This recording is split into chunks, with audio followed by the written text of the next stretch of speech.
weaknesses, opportunities, and threats. Okay?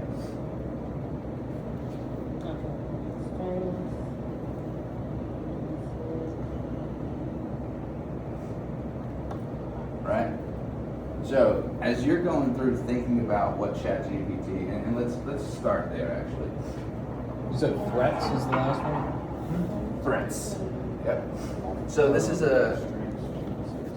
one of the businesses I was involved in. I was a real estate agent for a large team in Charleston, South Carolina. And that team would meet and do a SWOT analysis on an annual basis. Right? To start our year off, we try to figure out what are our strengths, what are our weaknesses, where are the opportunities for us in the market, and where are the threats to us in the market. Now, I want you to think about your life, your business, as it relates to your presentation, as it relates to your process, as it relates to who you are.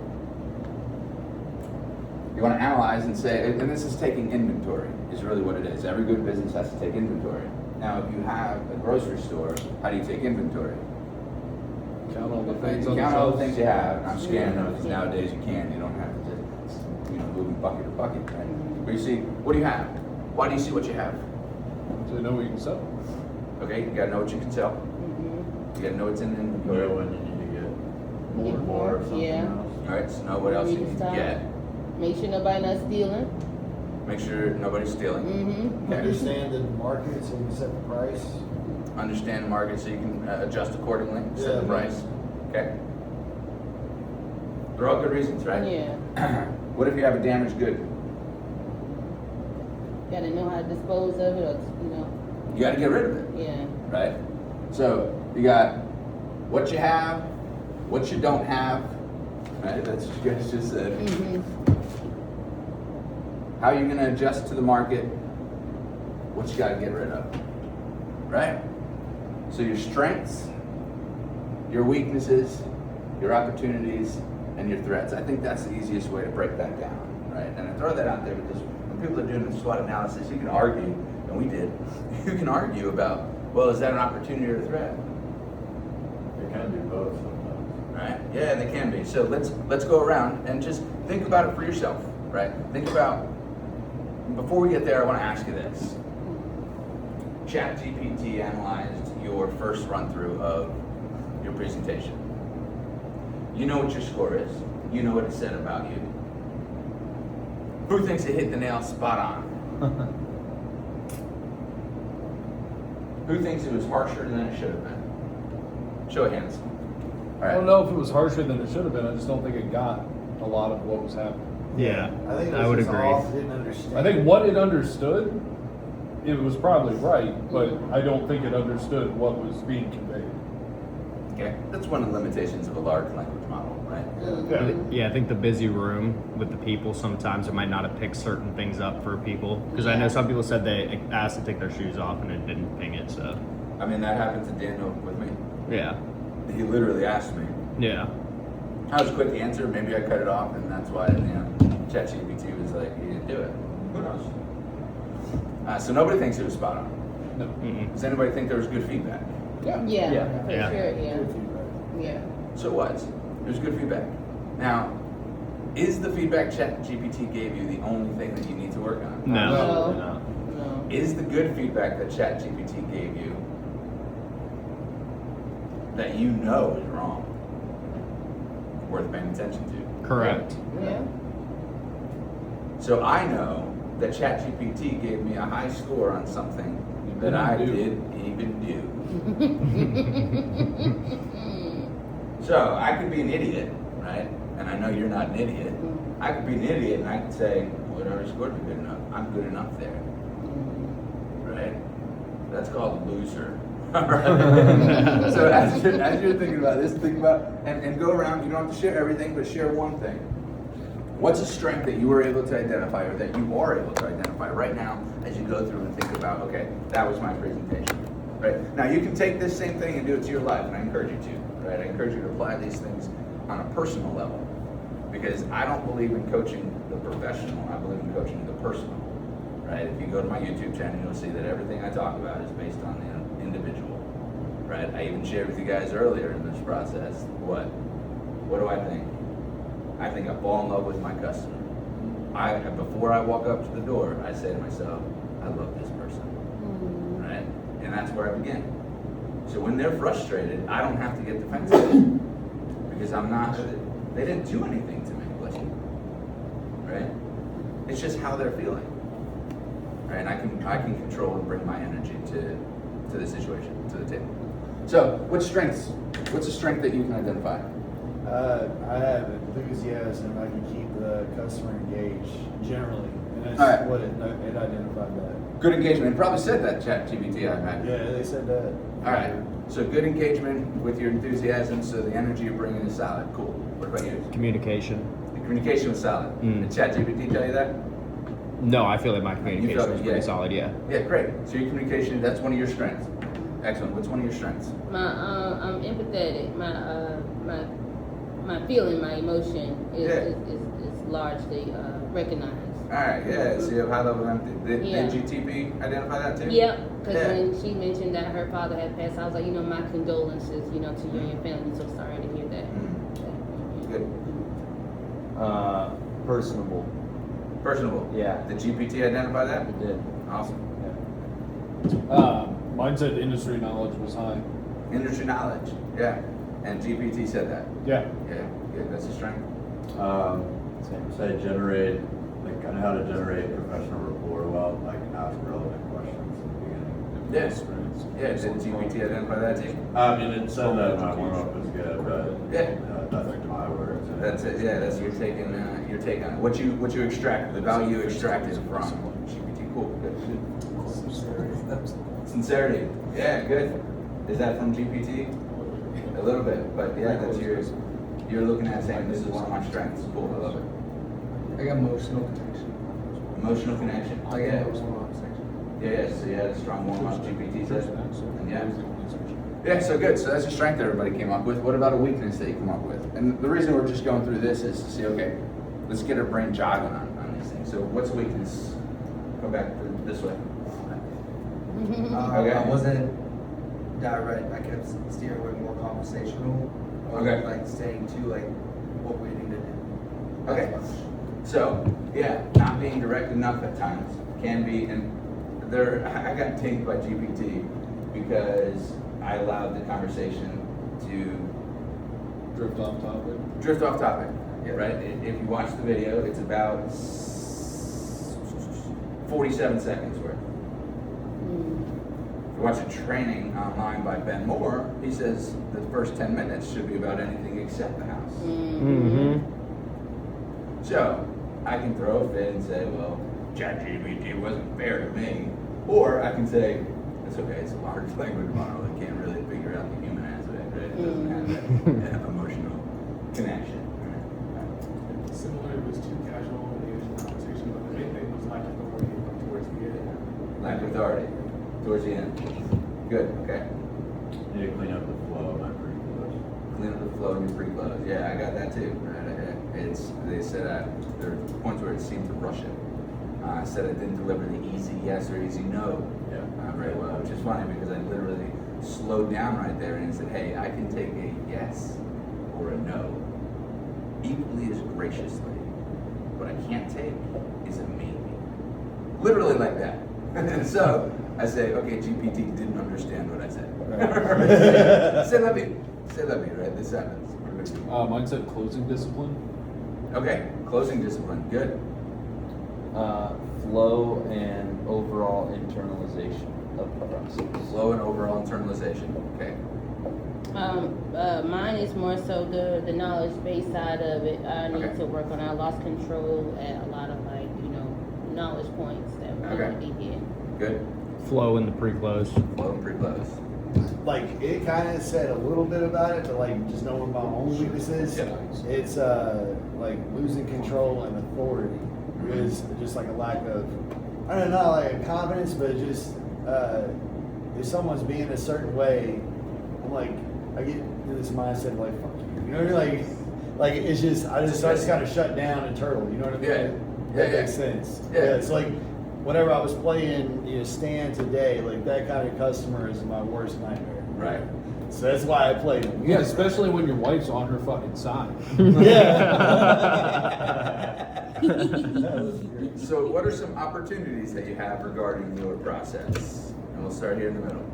As in opportunities for improvement? This is your analysis.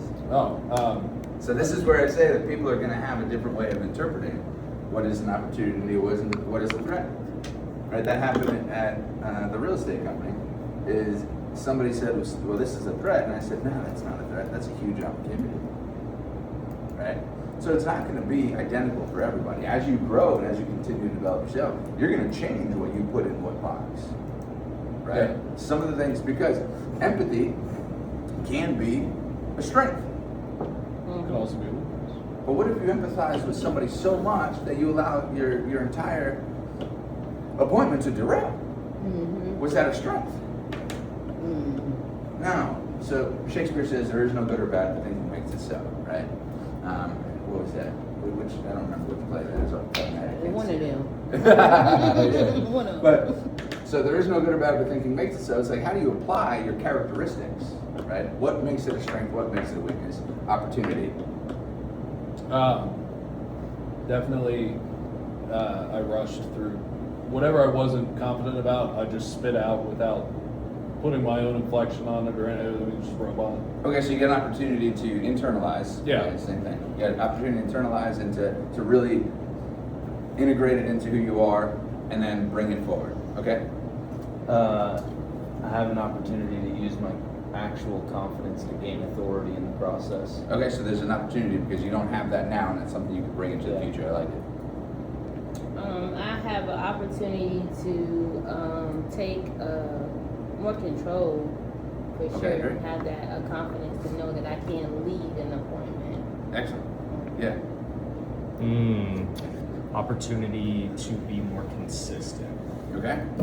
I like it. Consistency is key. We were talking a little bit about I that. have the opportunity to build more confidence and expertise in this role so that whenever I start to get that kind of pushback, I'll be able to handle it more effectively. Mm-hmm. Good. I have the opportunity to be more confident in the things I'm saying. I know it, but just a little more hesitant, so I can pop.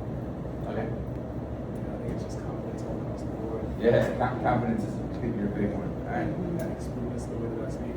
Okay. And volume? And volume. Yeah. That's an inside joke, right? But I've noticed you slow down. Yeah. Yeah. Trying to. Yeah. I think the biggest opportunity for me lately has been just role playing with different people and trying to get add to my toolbox in a way that we can say things differently. Yeah. So that's cool. Actually, like, if you noticed, a lot of us, we were all talking about, and this is something to think about. There's different areas of opportunity, right? So development is one of them, right? So instead of just what's in there, but you went to, okay, the practice of it. Yeah, I like it. That's cool.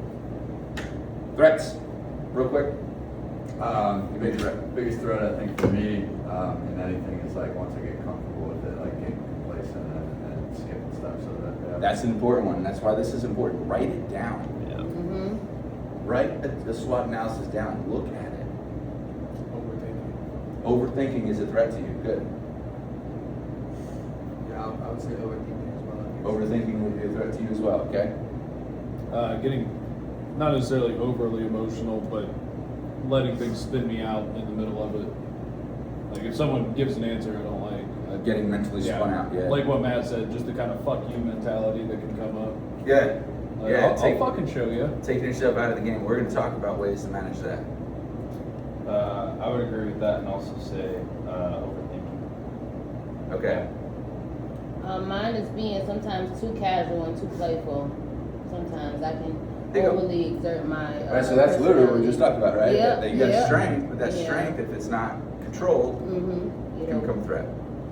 I would agree with Tyler. Complacency. Complacency. Right? Yeah. You know you're skilled. You say, I got this, and then you forget about that. Yeah. improvement. That's why I also think my opportunity flows with my threat. Beautiful. Yeah.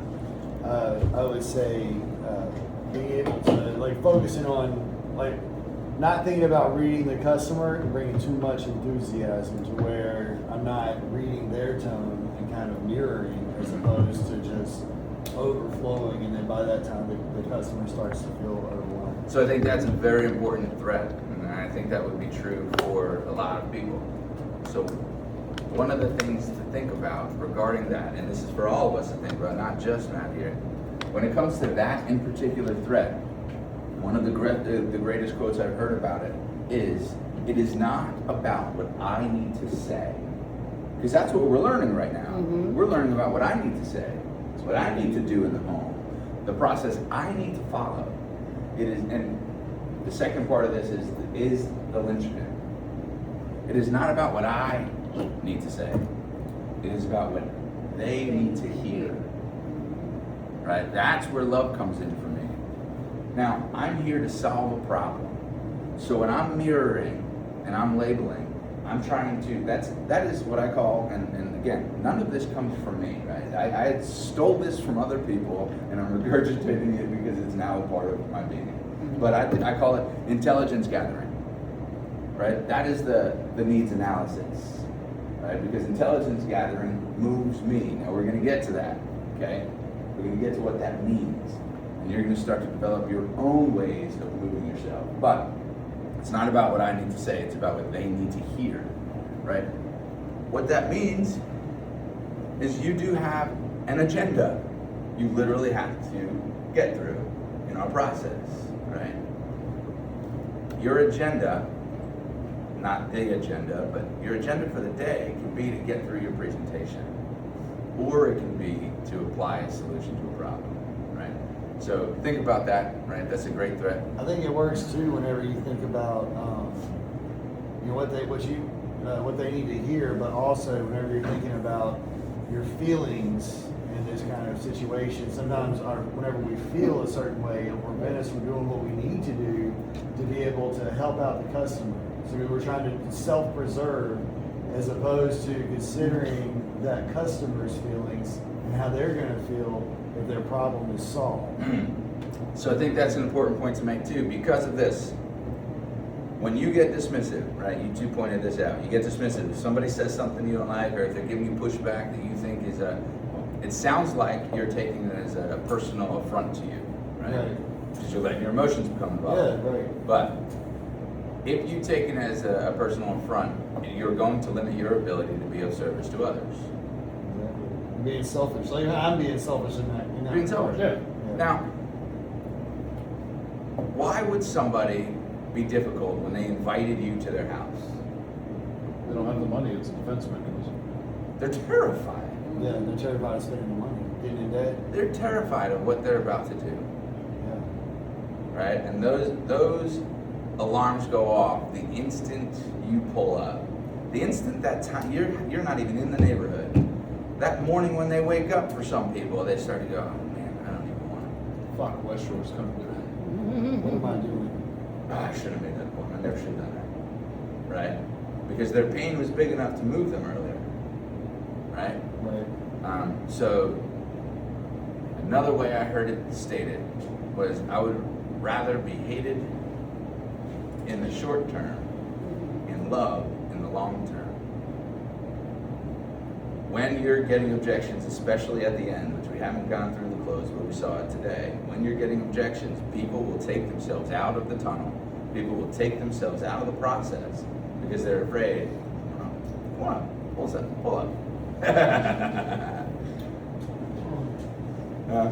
Yeah, people will take themselves out of the process at that point, right? Because the biggest thing with people who are high extroverted individuals, and I don't know which PIs this applies to, but the biggest thing is that you want people to like you, right? Everybody wants to be liked, right? And so that's where rebuttaling is terrifying for a lot of salespeople, right? You start creating the objections before you ever hear them because you don't want those. That's your fear. You have the same fear as the customer. And when you understand that, you can control that. Right? So be aware of that. You have to say, it's okay, they can dislike me right here because when I solve their problem, when I help them understand why they reached out to me, I'm not doing this to them, I'm doing it for them. They have the problem. They really want this. In the long run, they're going to be calling you saying, oh my God, I'm so grateful for that. And I can't tell you how many customers would come in when I was at the car dealership and say, thank you so much for making me get that. Right? Because they didn't want the warranty at first, and I pushed them. Right? And I gave pressure. Pressure makes diamonds, right?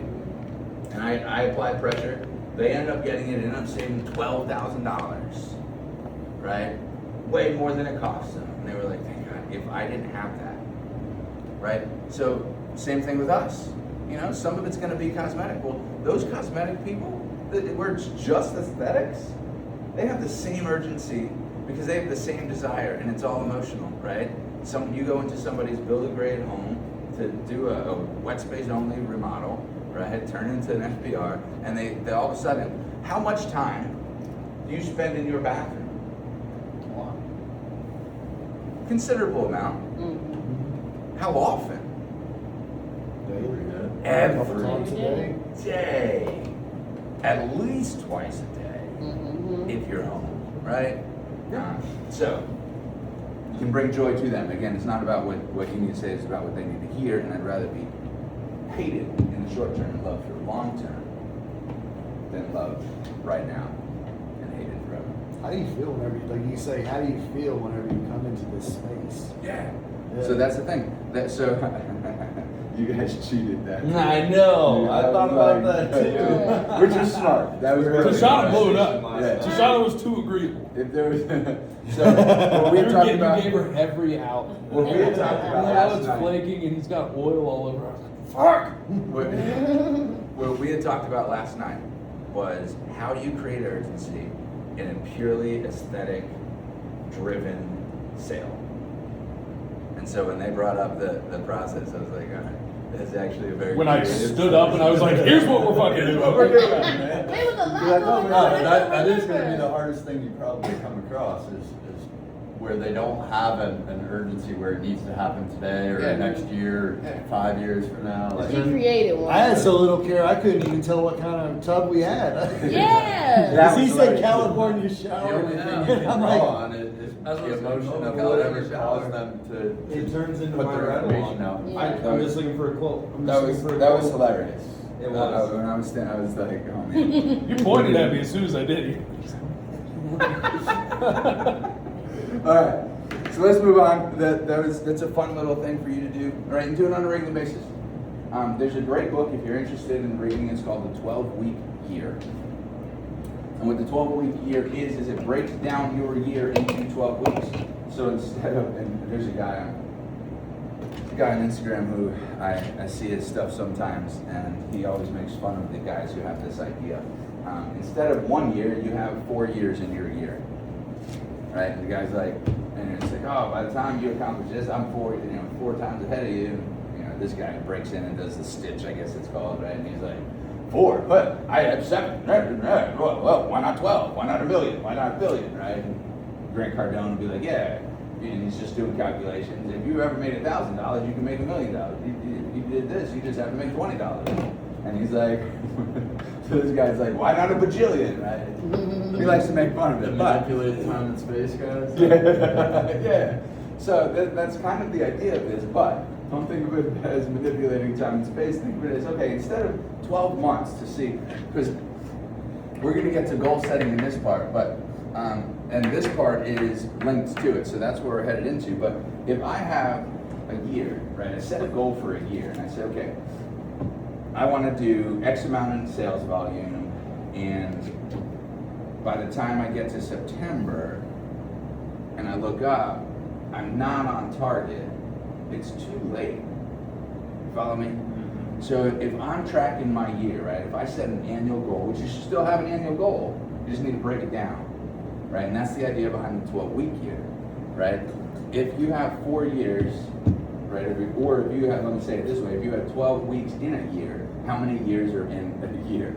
4. Follow me? 4. Yeah. 4, right? Because how many, 4 times 12 is? 48. 48. How many weeks in a year? 52. Wait, there's an extra 4 weeks. 4. What is that? Vacation. Well. It You know how is- you travel, Steve. It is- Yeah. Listen, I'm a traveler. I will take my time. I encourage you to as well. Recharge the batteries.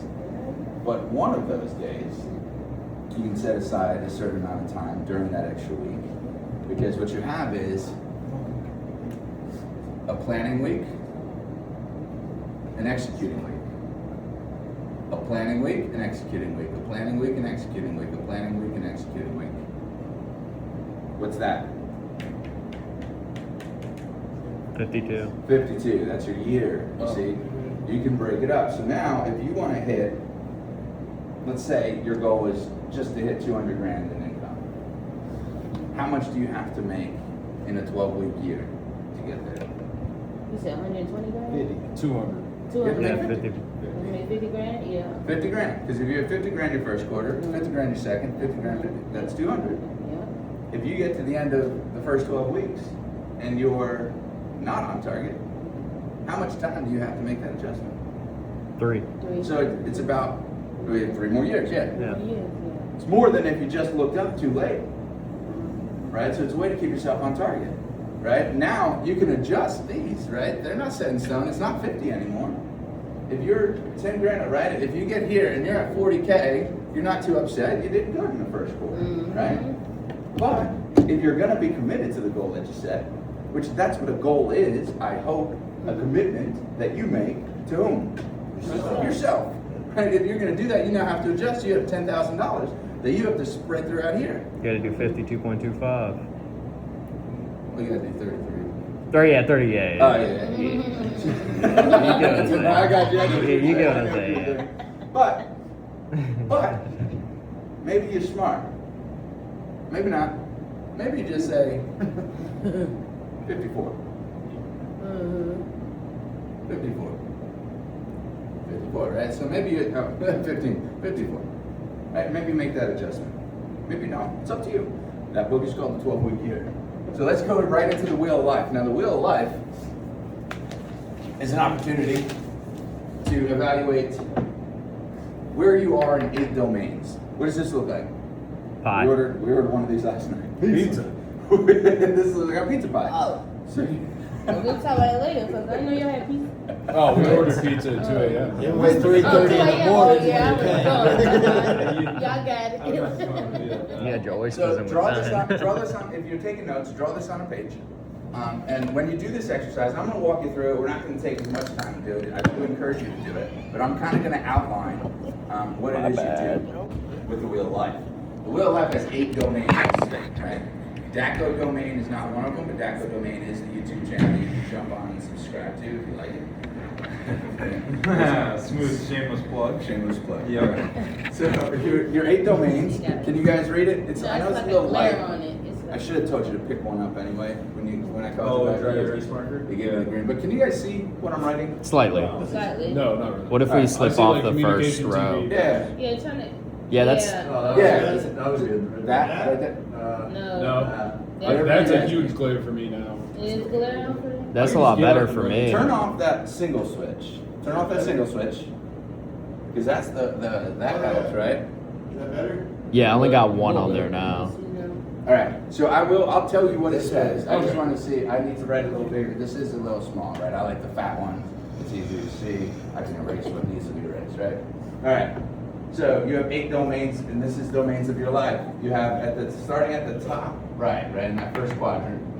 In the top right, you got physical, right? So in the middle, on the right, physical.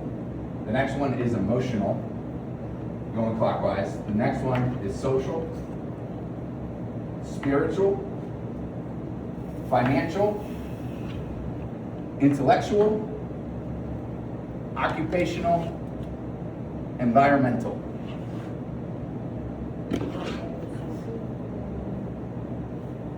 While you guys write those, and I'll go back over them if you can interrupt here, so if you didn't get to it, you know, you can get to it. Here's what it is. First off, I'm going to ask you, what do you think physical means? Your body. Your body, Yeah. obviously, right? So it's related to your physical body. Emotional. Emotional state. Your emotional state, your feelings. Yeah, who said it? Who said feelings? Yeah. Social. Your social network, like your basically your social battery, like what it looks like right now. Yeah, social battery. I like that idea. Mhm. Social battery, relational, Yeah. right? So it's and again, these are your domains, right? So it's how you understand them, right? I have tweaks and redefines that I've learned over the years that I apply to certain domains because I like it. Spiritual, what does that get at? What's at the heart of that? Faith. Right? Yeah. What else? Belief. Belief, okay. Purpose, Purpose, yeah. right? Why, Yeah. okay. What is financial? Your money. Money, Right, money, right. stability. Yeah, are you living within your means or are you living beyond your means? Are you Freedom. being financially wise? Are you being a good steward? Yeah. Right? friends do, yeah. Or, are you living beyond your means and putting yourself in a bad position? Because that's going Right. to affect everything else, right? Intellectual, I don't know if you noticed, but everything's going to affect everything else. Intellectual, what does that mean? We talked about it a little bit. Self-improvement. Self-improvement, right? Growth. And am I applying myself in an intellectual way that causes me to grow? Right? Am I pushing myself? What's up? Pull up a chair. Come on in. Occupational. What does that mean? Your job. Your professional growth. Professional growth. Work. Yeah. Right? And environmental. This one, people are like, what the hell is it? This can be like your friend group, where you hang out, Yeah, where the you spaces, live. yeah. Yeah. Mhm. What you surround yourself with. You come on. Pull up a chair. Your friend group, where you hang out, right? The physical environment that you put yourself in, Yeah. is it conducive to your growth or is it limiting your growth, right? Are you the kind of person who's going out to the bar too often, right? You're gonna have some jingle in the pocket. Are you gonna go out and, are you gonna go out and be a good steward of it, or are you gonna find ways to waste it, right? Where are you spending your time is another question in environmental, right? Where do I actually go? But is my home? Am I built up, or have I built up an environment around me that helps me reach down deep and develop my best self? There's a great, admiral who wrote a book. God, it's escaping me right now. That's what happens when you live on 4 hours of sleep a day for a week. Mhm. I normally have these things on recall, right? And everybody's like, how do you know this stuff? I don't You know. make your bed, Admiral. Yes, right? What is it? It's why Sure. he makes his bed in the morning. So he's a Navy SEAL admiral, and the reason like he starts his day off every day, no matter what, is making his bed perfect. No. That way, because like First whatever act is a happens, victory. well, it's an early win in the day, but whatever happens throughout the day, like at the very least, he comes home to a nice made bed every single day. So. Yeah. So Jordan Peterson talks about, and I love Jordan Peterson. You're gonna hear me mention him a lot when you talk to me at any point in my life. Jordan Peterson talks about start by cleaning your room.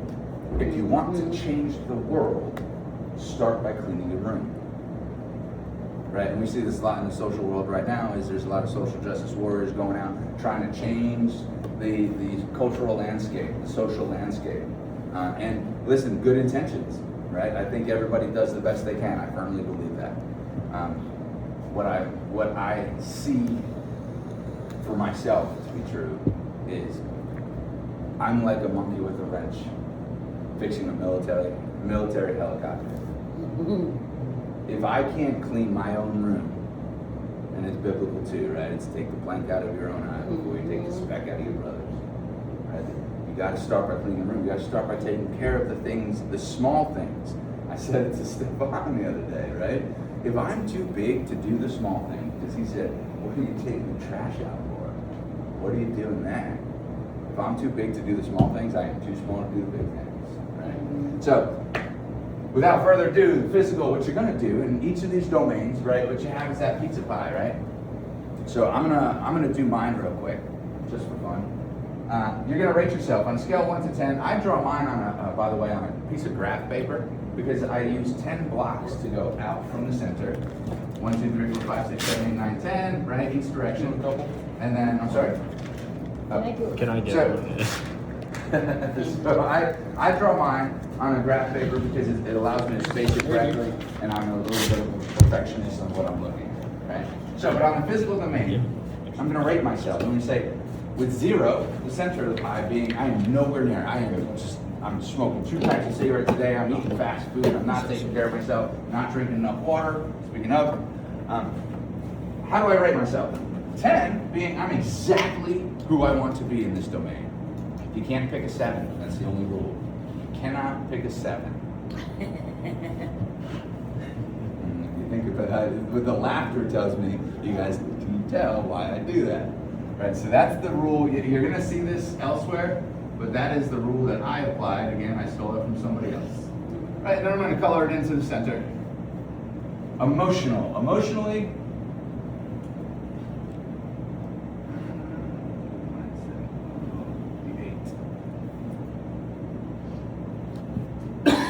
socially, I'm learning I'm not very good with lines.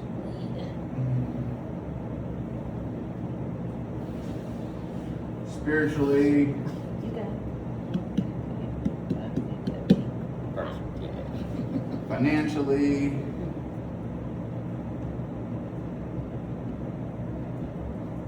intellectually,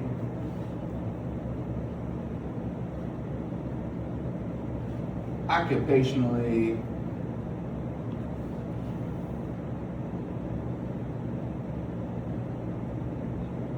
environmentally.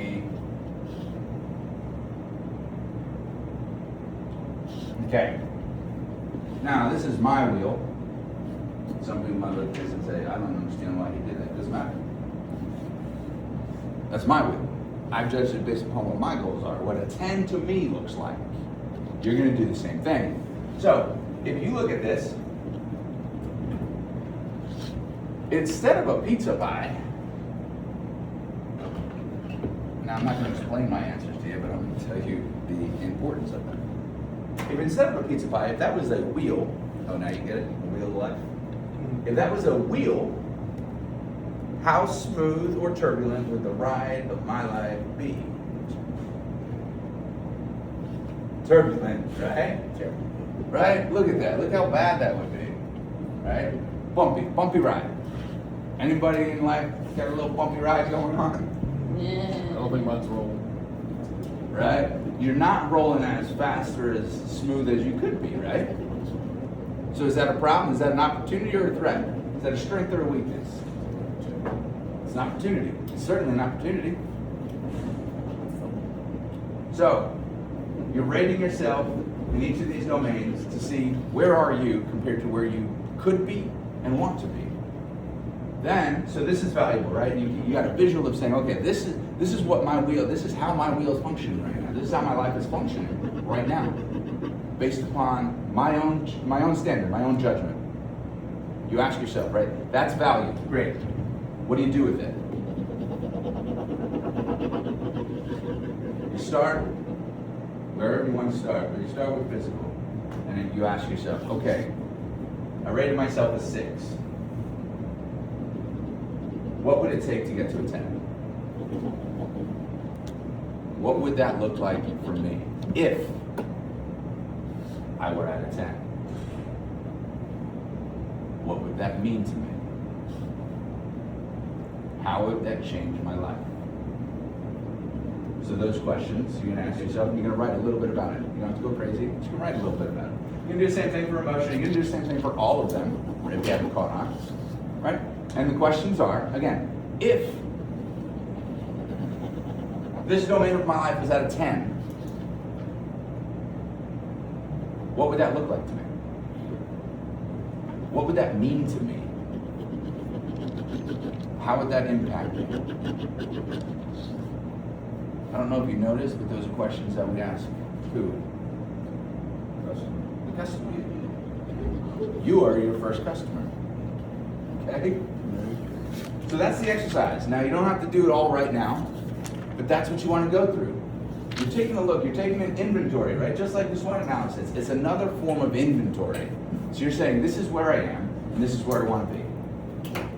Now, I encourage you to do something. After you've written them all out, my favorite way to approach this is to pick one to focus on.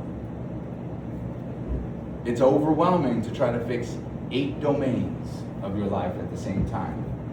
Focus on one. Which one is most important to you? Gary Keller and Jay Papasan wrote a book called The One Thing. If you haven't read it, it's absolutely worth reading. You'd be a fool not to.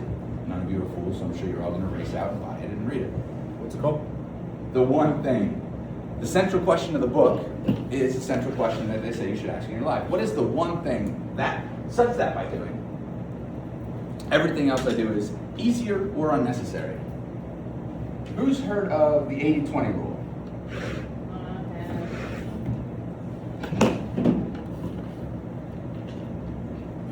Huh?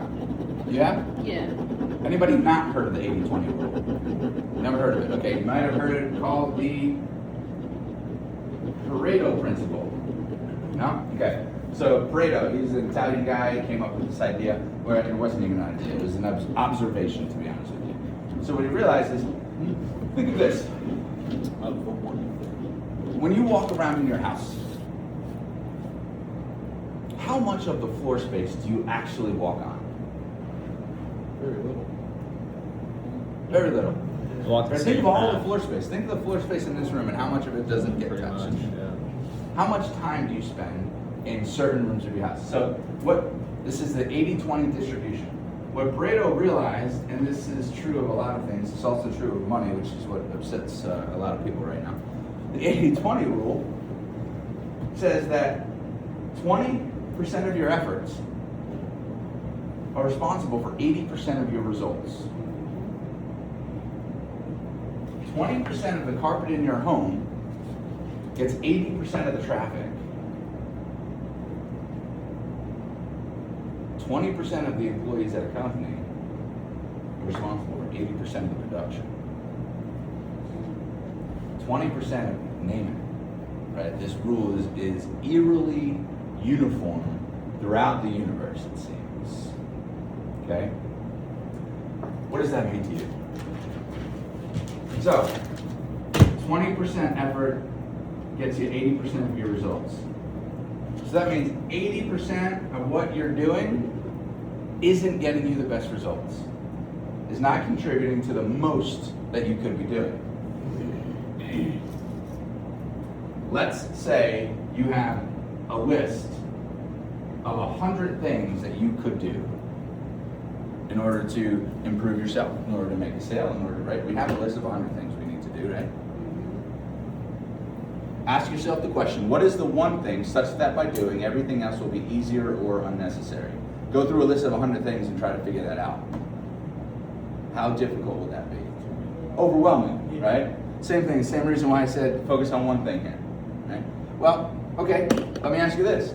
If, I'm not saying it is, I already said it was, but if Pareto is right, if the 80-20 rule is right, it seems to be to me, but if it were, what would that mean?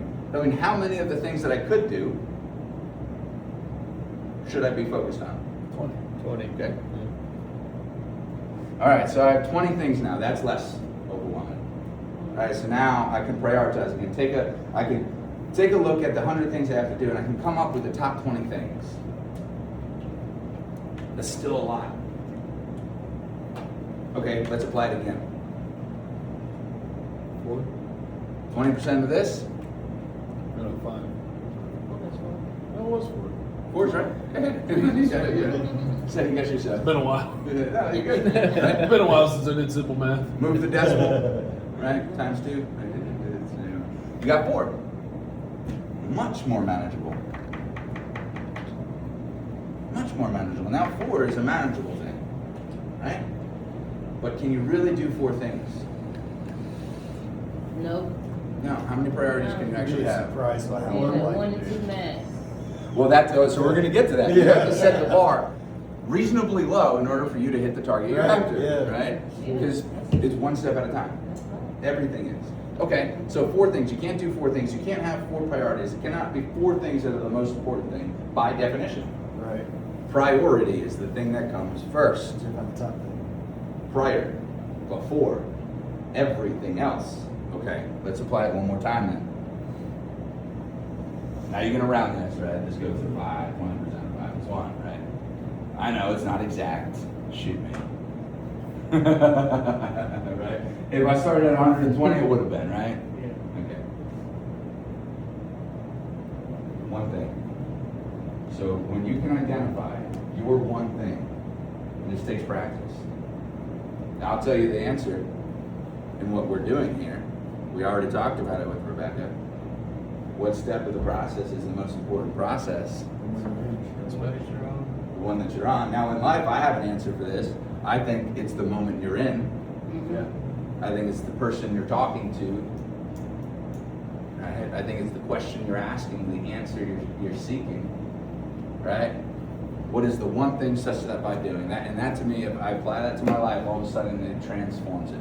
Okay? So, why did I bring that up here? Now, these are all interrelated. Would you agree? Yeah. Is it safe to assume that if I improve my physical health, my emotional health is going to come with it? Correct. That my social impacts, my social circle will be impacted as well? I mean, right? You see where I'm going with that? You guys are smart enough. Draw that Can I out. ask you something, Steve? Absolutely. When you're trying to horn in on certain goals and aspects, what does that conversation look like to the people around you sometimes when you're trying to lock in and you have a spouse or you have a girlfriend, boyfriend, and you have kids, like, but you kind of need to be selfish in a sense just for a temporary time? That is a great question. Yeah. That is a great question. You have to be able to set healthy boundaries. You have to be able to say, I'm doing this for me, What the hell was that? and I'm doing this for us. I know that it may seem, right? I know that it may look like.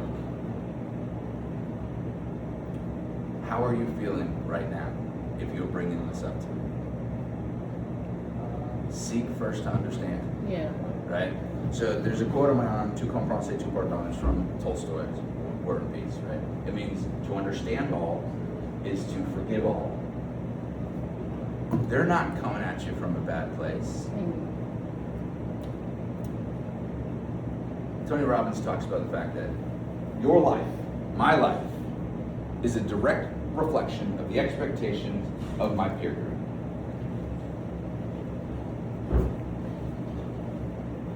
Let me ask you this. Have you been on this journey that you're on now that brings that question up from somebody near you for a long time? Yes, I have. Have you been disciplined and dedicated to that journey in a way that would cause them to bring that question up prior? No. No, because they would have been. So they're seeing, do they love you? Yes. Do you love them? Yes. So why would they try to hurt you? They're not. They understand what their real motivation is. They're not trying to bring you down. They're afraid. Because you're doing something that is growth oriented. Yeah. What are the two mindsets? Two months. Objective and subjective.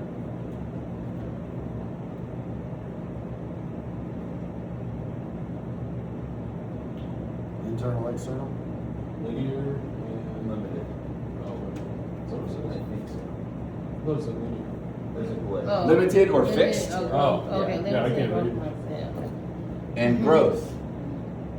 Now we go in between, right? We're not one thing, right? We flow in between states, okay? The growth mindset says this is a good thing.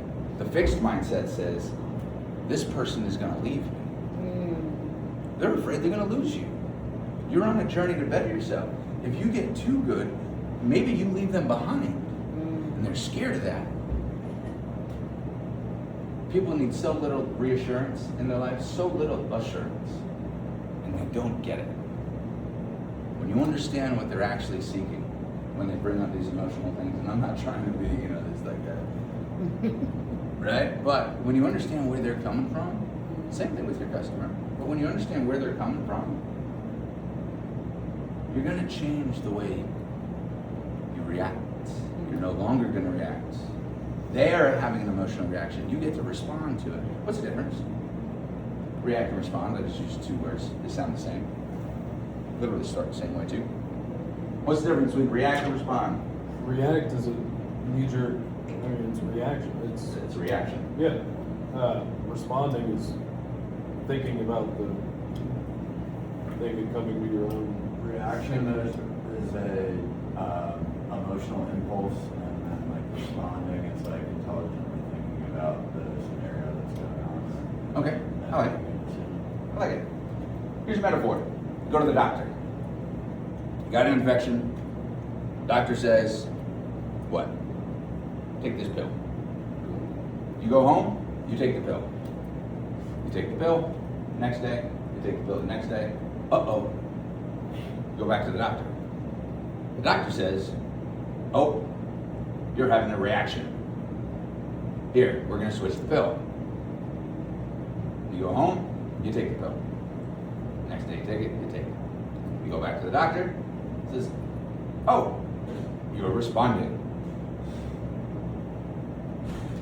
Reactions to medications mean you're having an adverse effect, a negative response, right? A negative consequence of taking.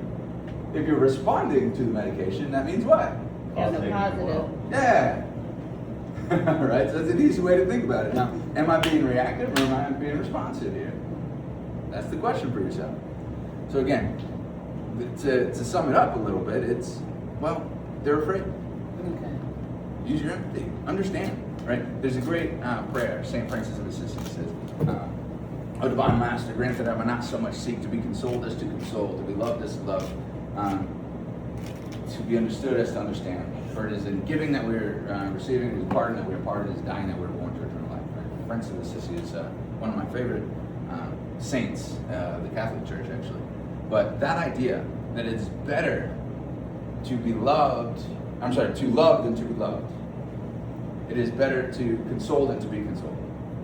It's better to understand than to be understood, right? Better to give than receive. Better than, well, so those are the same thing. Yeah. There's always a receiver and a giver, right? So in order to be a good giver, you've got to be open to receiving, right? Be a good leader, you gotta be a good follower. Yeah, that's a great point too. What was that? What did I just say? St. Francis of Assisi? St. Francis of Assisi. So you want to seek to understand first. Come from there, right? Understand that what they're doing is not trying to hurt you. It feels like that to you, right? That's the emotional reaction. Yeah. And it's justifiable. Of course you're going to feel that way. We're human. Okay. So real life, you got an exercise, personal development. Now we're going to go here. This is called the success map. This I stole from Dean Graziosi. He did this for us in Arizona when I was out there at the Andy Elliott Master Closure Seminar.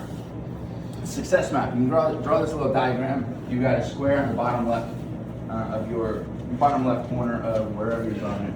Top right, you got box number 2. You got a line connecting them. Number 3 is below the line. Number 4 is above the line. So this is a success map. This is literally mapping your success. How do you get where you're going? So this is going to help you specifically with your work that you have to do over the next week. When I say you, I mean me. So number 1, what do you think number 1 is? Right? If we're mapping out success, what do you think number 1 is? What's the might be the question? Where we are now? Where am I now?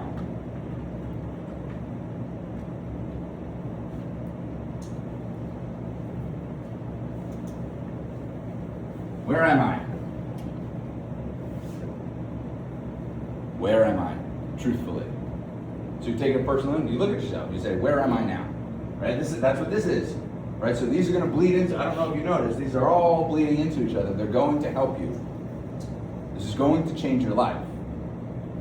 If you use it. You have to do it, right? That's the downside. You can't just see it. You actually have to take it and apply it. That's good news too, because if you take it and apply it, it's going to change your life for the better. So you start, where am I? What's number 2 then? Where I want to be. Where do I want to be? Where am I going? What's number 3?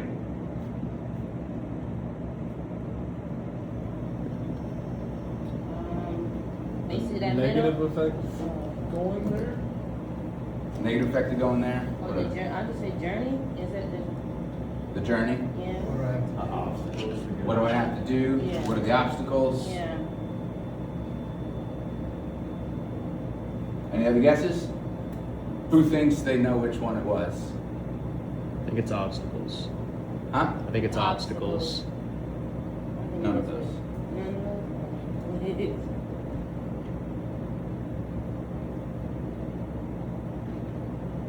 Why? Why are we going? Why does it matter if you go anywhere from where you are? Why does it matter that you get to number 2? Why is that important?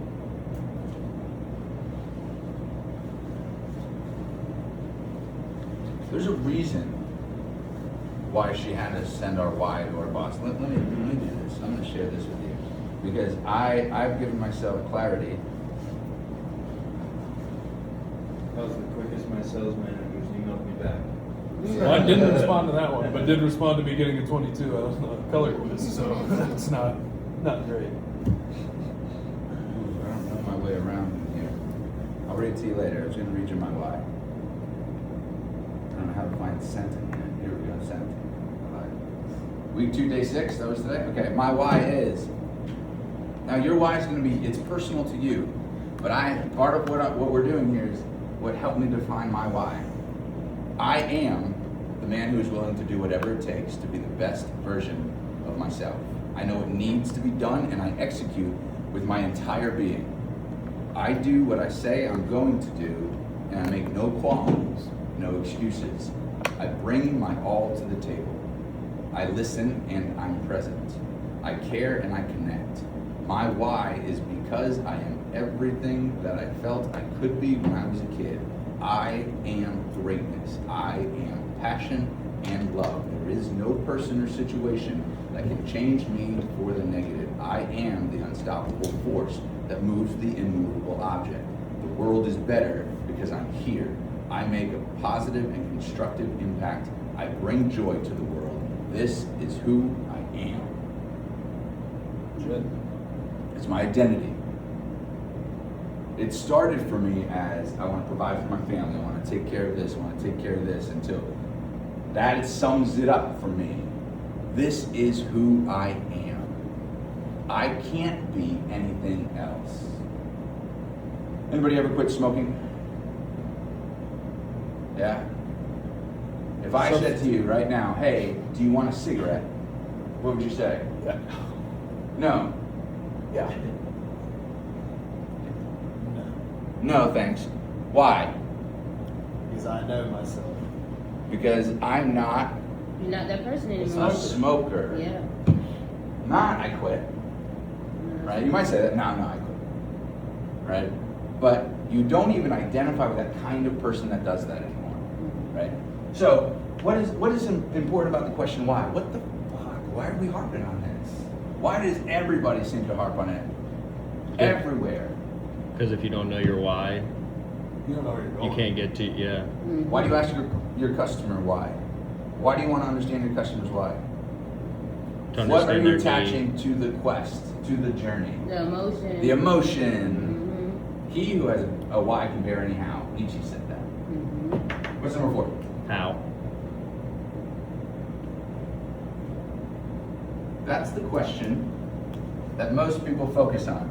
Mm-hmm. That's the question of how do I get there? How do I do this?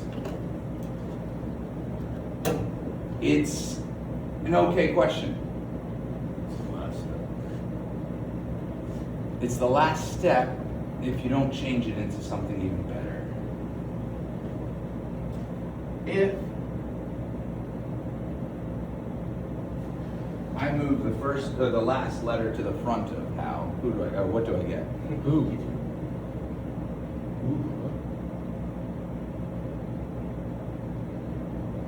Who?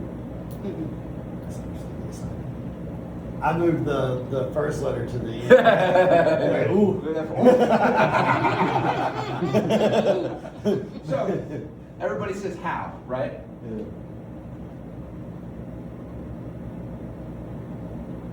We're all looking for the perfect strategy. What's a strategy? Plan. A plan. What else is a strategy? Process. Process. What else is a strategy? System. System. What else is a strategy? If you're a baker, a recipe, right? Recipe, Right? So the strategy is where we all get bogged down. Everybody's looking for the perfect strategy. What's the perfect pill? What's the best objection overcome? Or the overcome to an objection? The rebuttal. What's the best close? What's the best how? You get bogged down in that, again, you're back to 100 different ways you can solve a problem. Everything's going to be overwhelming for you. So rearrange it and say, who? What do I mean by that? What might I mean by that? If you had an Your identity. identity. This, yeah, who, or yeah, okay, well, the spiritual aspect of it, There's a spiritual aspect yeah, of it, yeah. sure. But It's like who do you have to decide to be to get to that? that's the next level, yep. Yeah. Right? So that's what I was beating down. But if I want to get from here to here, and I want to figure out how to do that, right? Because that's really what we're doing. We're doing the how. How is where it is. We've transformed it though. Who do I know who's done it? Yeah. Is there an example out there? Jesus. Is there somebody? Well, that's a great example, right? How should I live my life? Right. Well, who should I follow? Yeah. Right? If you're trying to get from somewhere to somewhere. So the you know how why, to get to right? the who is to kill yourself. The who. Well, he didn't kill himself. No, I'm saying, you gotta kill the flesh. No, I'm saying, I get you. No, I'm saying, You did kill I'm yourself. saying. To die to yourself. Yeah, yes. you die to yourself. Yeah. And we'll get to that too. That's what we're going to get to in just a minute. So the who is, who can I model? Right? Modeling behavior is the fastest way to get success. Right? If you know somebody who's been the top salesperson in your branch, would you model them or the bottom salesperson? No judgment. It is what it is. Why do you want to model the top? Yeah. It's the best. He's gotten the results. He knows how. Growth. Right? Why do you think they have us ride along with DCs? See how it's done. So the question is, who can I emulate? Right? What's a good model for me to follow? Right? We're here learning this from a who. You watch her today. Oh yeah. She's a rock star. She handled it well. Then you also can answer your question of who do I need to be to get there? Who do I need to be? That's at the heart of it, right? That's why this is a personal development program. This isn't just professional development. This is who do I need to be? I read you my why, not to, be like, oh, this is my why. You guys all know it now. My why changes. Well, my why is longer or shorter depending on the reason why I'm writing it down, depending on which domain I'm focused on. But that why is an identity that I've given myself. And I won't let myself be a liar. That's the beauty of writing it down, of coming up with it. Because your brain, have you ever gone into, had somebody be like, hey, can you go, wife actually, can you go get the salt? Right? Maybe you made popcorn about to watch a movie, but I don't know where the salt is, right? It's like, you know where it is. It's in the cabinet on the second shelf. Go get some. I don't know where there's salt. You open the cabinet, right? You're looking around, salt. It's like, I can't find the salt. She's like, it's in there, it's on the second shelf. I don't know where the salt is. I can't find it. She comes in, walks next to you. The first thing she fucking sees. She goes, are you blind? Question. Did you see the salt? Yes. Probably. Yes, but your mind, your brain would not allow you to perceive it. Because you kept telling yourself over and over again with emotion that I can't find the salt. That's a wild example, actually. Yeah, that's Wow. a really good example. Very relatable. Yeah, all the fucking time. The girl's like, hey, can you grab that out of the fridge? I was like, I don't know. She walks over and it's right here. I'm like, So now you have a way to map your Bad. success. You can look at this on the macro, you can look at it on the micro, right? You know where you are, right, in relation to the step, right? So you can break that down. You can take the idea of, take this, apply it to your process. You can apply this and make it into 10 steps of the sail. And now you've got a wheel of the sail. And then you can take this and break it down to the micro routine.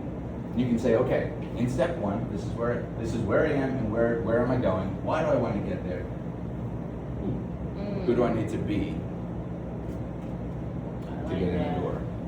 Oh, damn. Step 2, I can do the same thing. Step 3, I can do the same thing. Right? So I can literally apply this and say, this is my success map. That's literally what it is, success map. Okay? And then now we're going to go into OPA real quick. So OPA,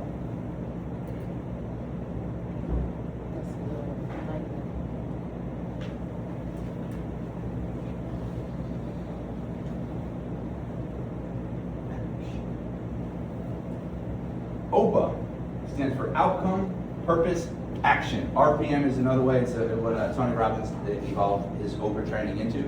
What do you think RPM stands for?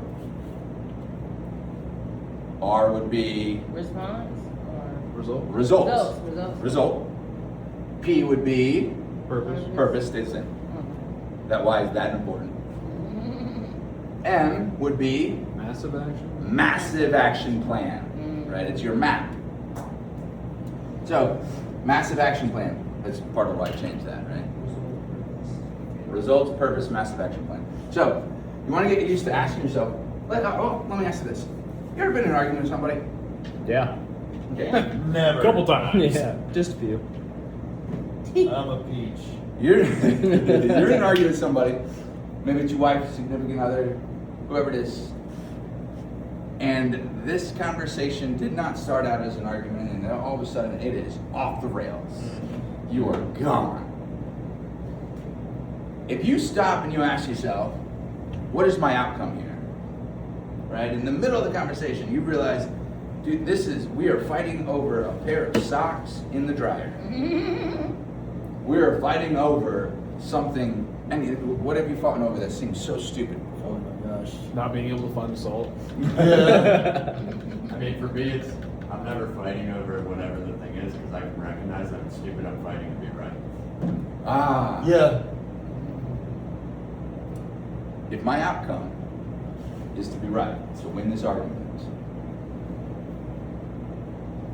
It doesn't have it right. the action that I take is the thing that I say next is going to be very different than if my outcome, if I stop and I ask myself, what is my outcome here? What is my real outcome here? What do I really want is what I'm asking myself.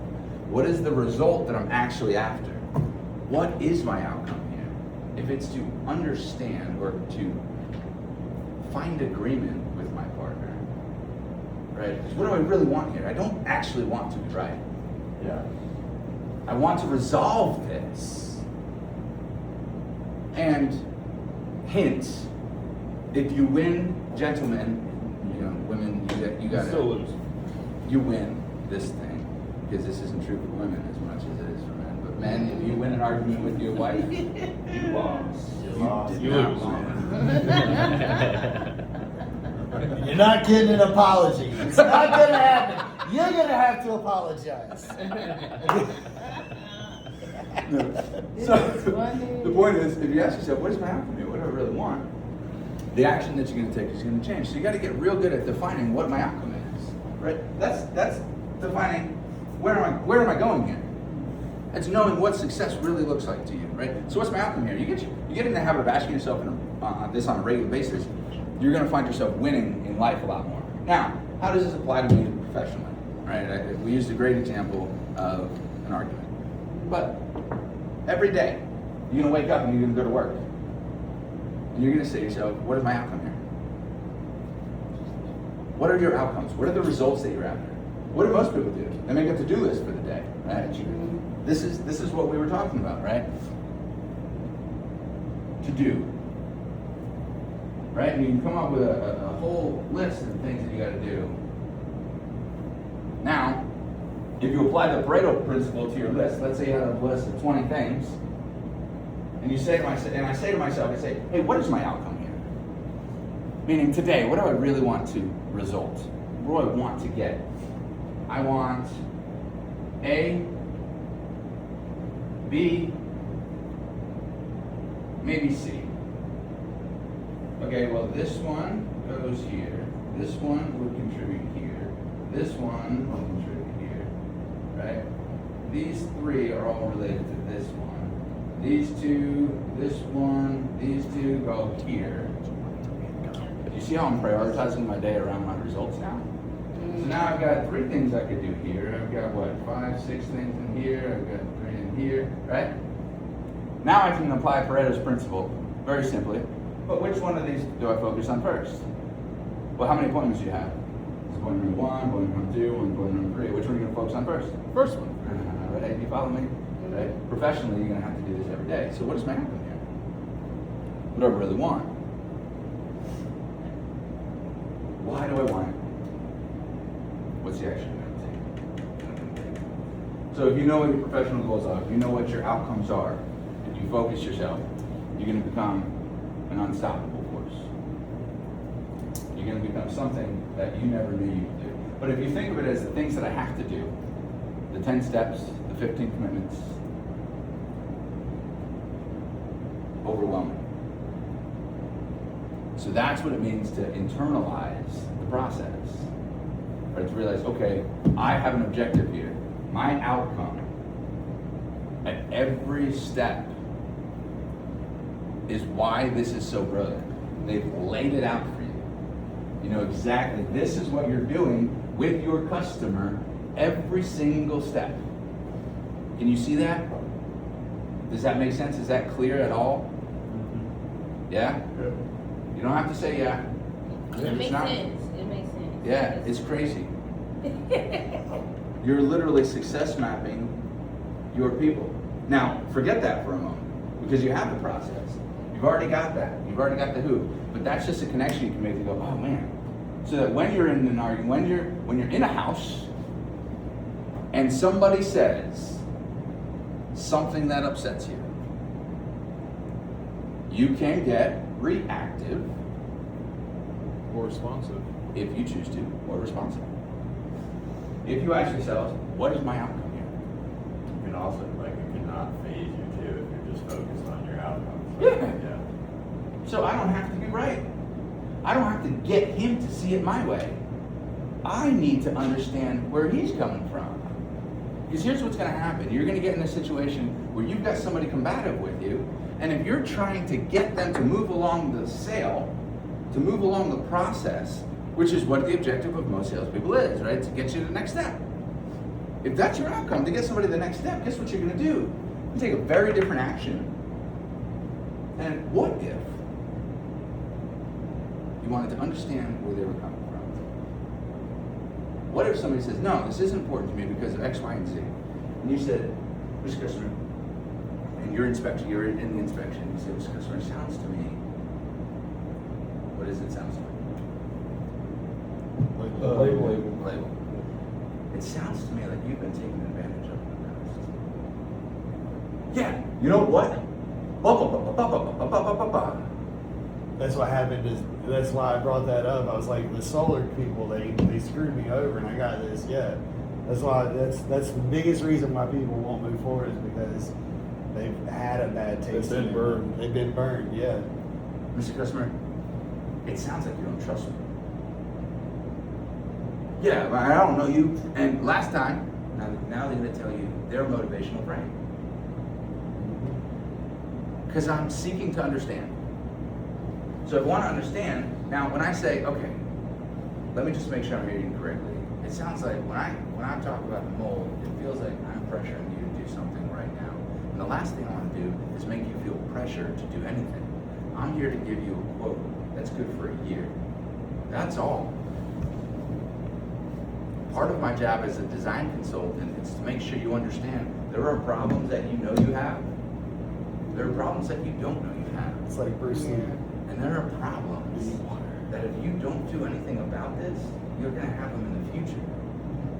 And I'll be honest with you, the place I'm coming from is if I can be of any service to you, that's what I want to do. So let me start over.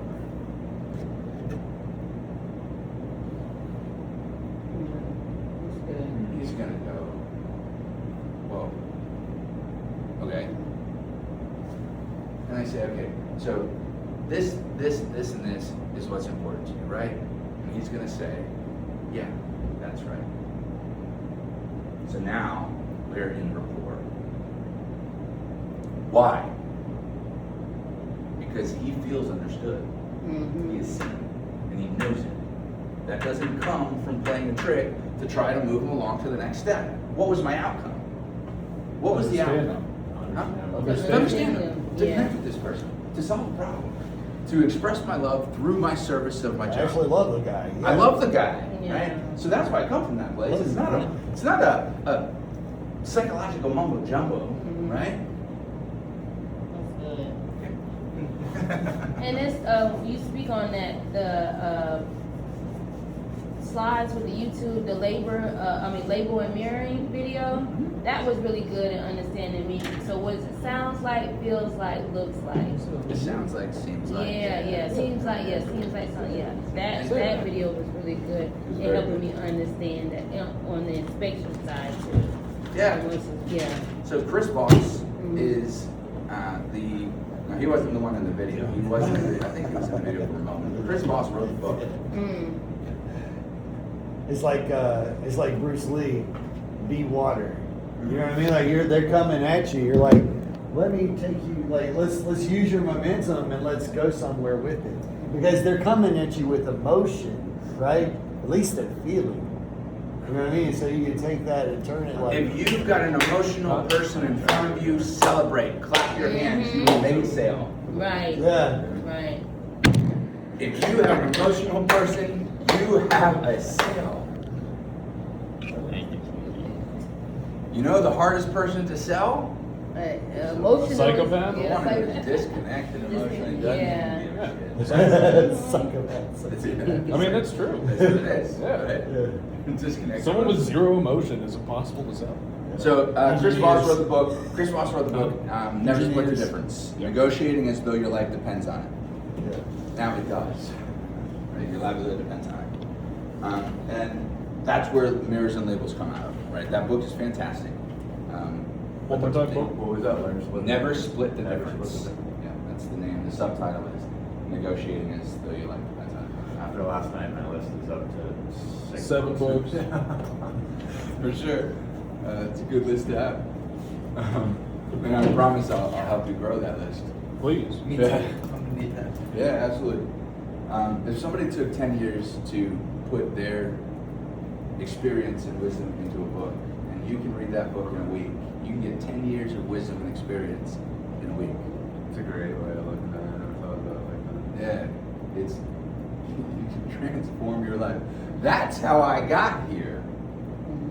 Right? I got obsessed with reading books because Tony Robbins tells a story. He says, "Hey, I'm going to read a book a day," because he realized that he can manipulate time and space. That's what he did. He crammed 10 years into a day. So he set out to do it. After a couple years, he didn't hit that goal specifically, but did 700 books in a couple years. Right? That's pretty impressive, right? That's Or something like damn that. Unbelievable. I heard that and I said, well, it sucks that there's already a Tony Robbins because in my mind, that's what I wanted to do with my life.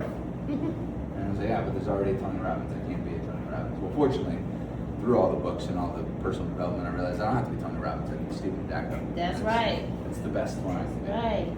But, so what I did was I said, well, I'm not going to try to read a book a day because I think it's a bit of a lofty goal. And like Stan, I have to set the bar reasonably low. Right? Right? I would set the bar low enough for me to actually hit it. So I said, a book a week. How many of that? How many books is that? 52 in a year. 52 in a year, right? So that was my goal. I said, all right, I'm going to read a book a week. The first year, how many do you think I got? For those that know it, hold on to that. 30. 30. Who else?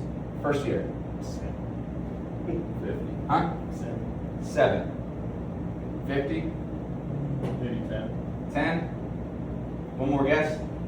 14. Very close. All right, 12. Imagine you set a goal for 52 and you're at 12. How's that feel? It's a bummer.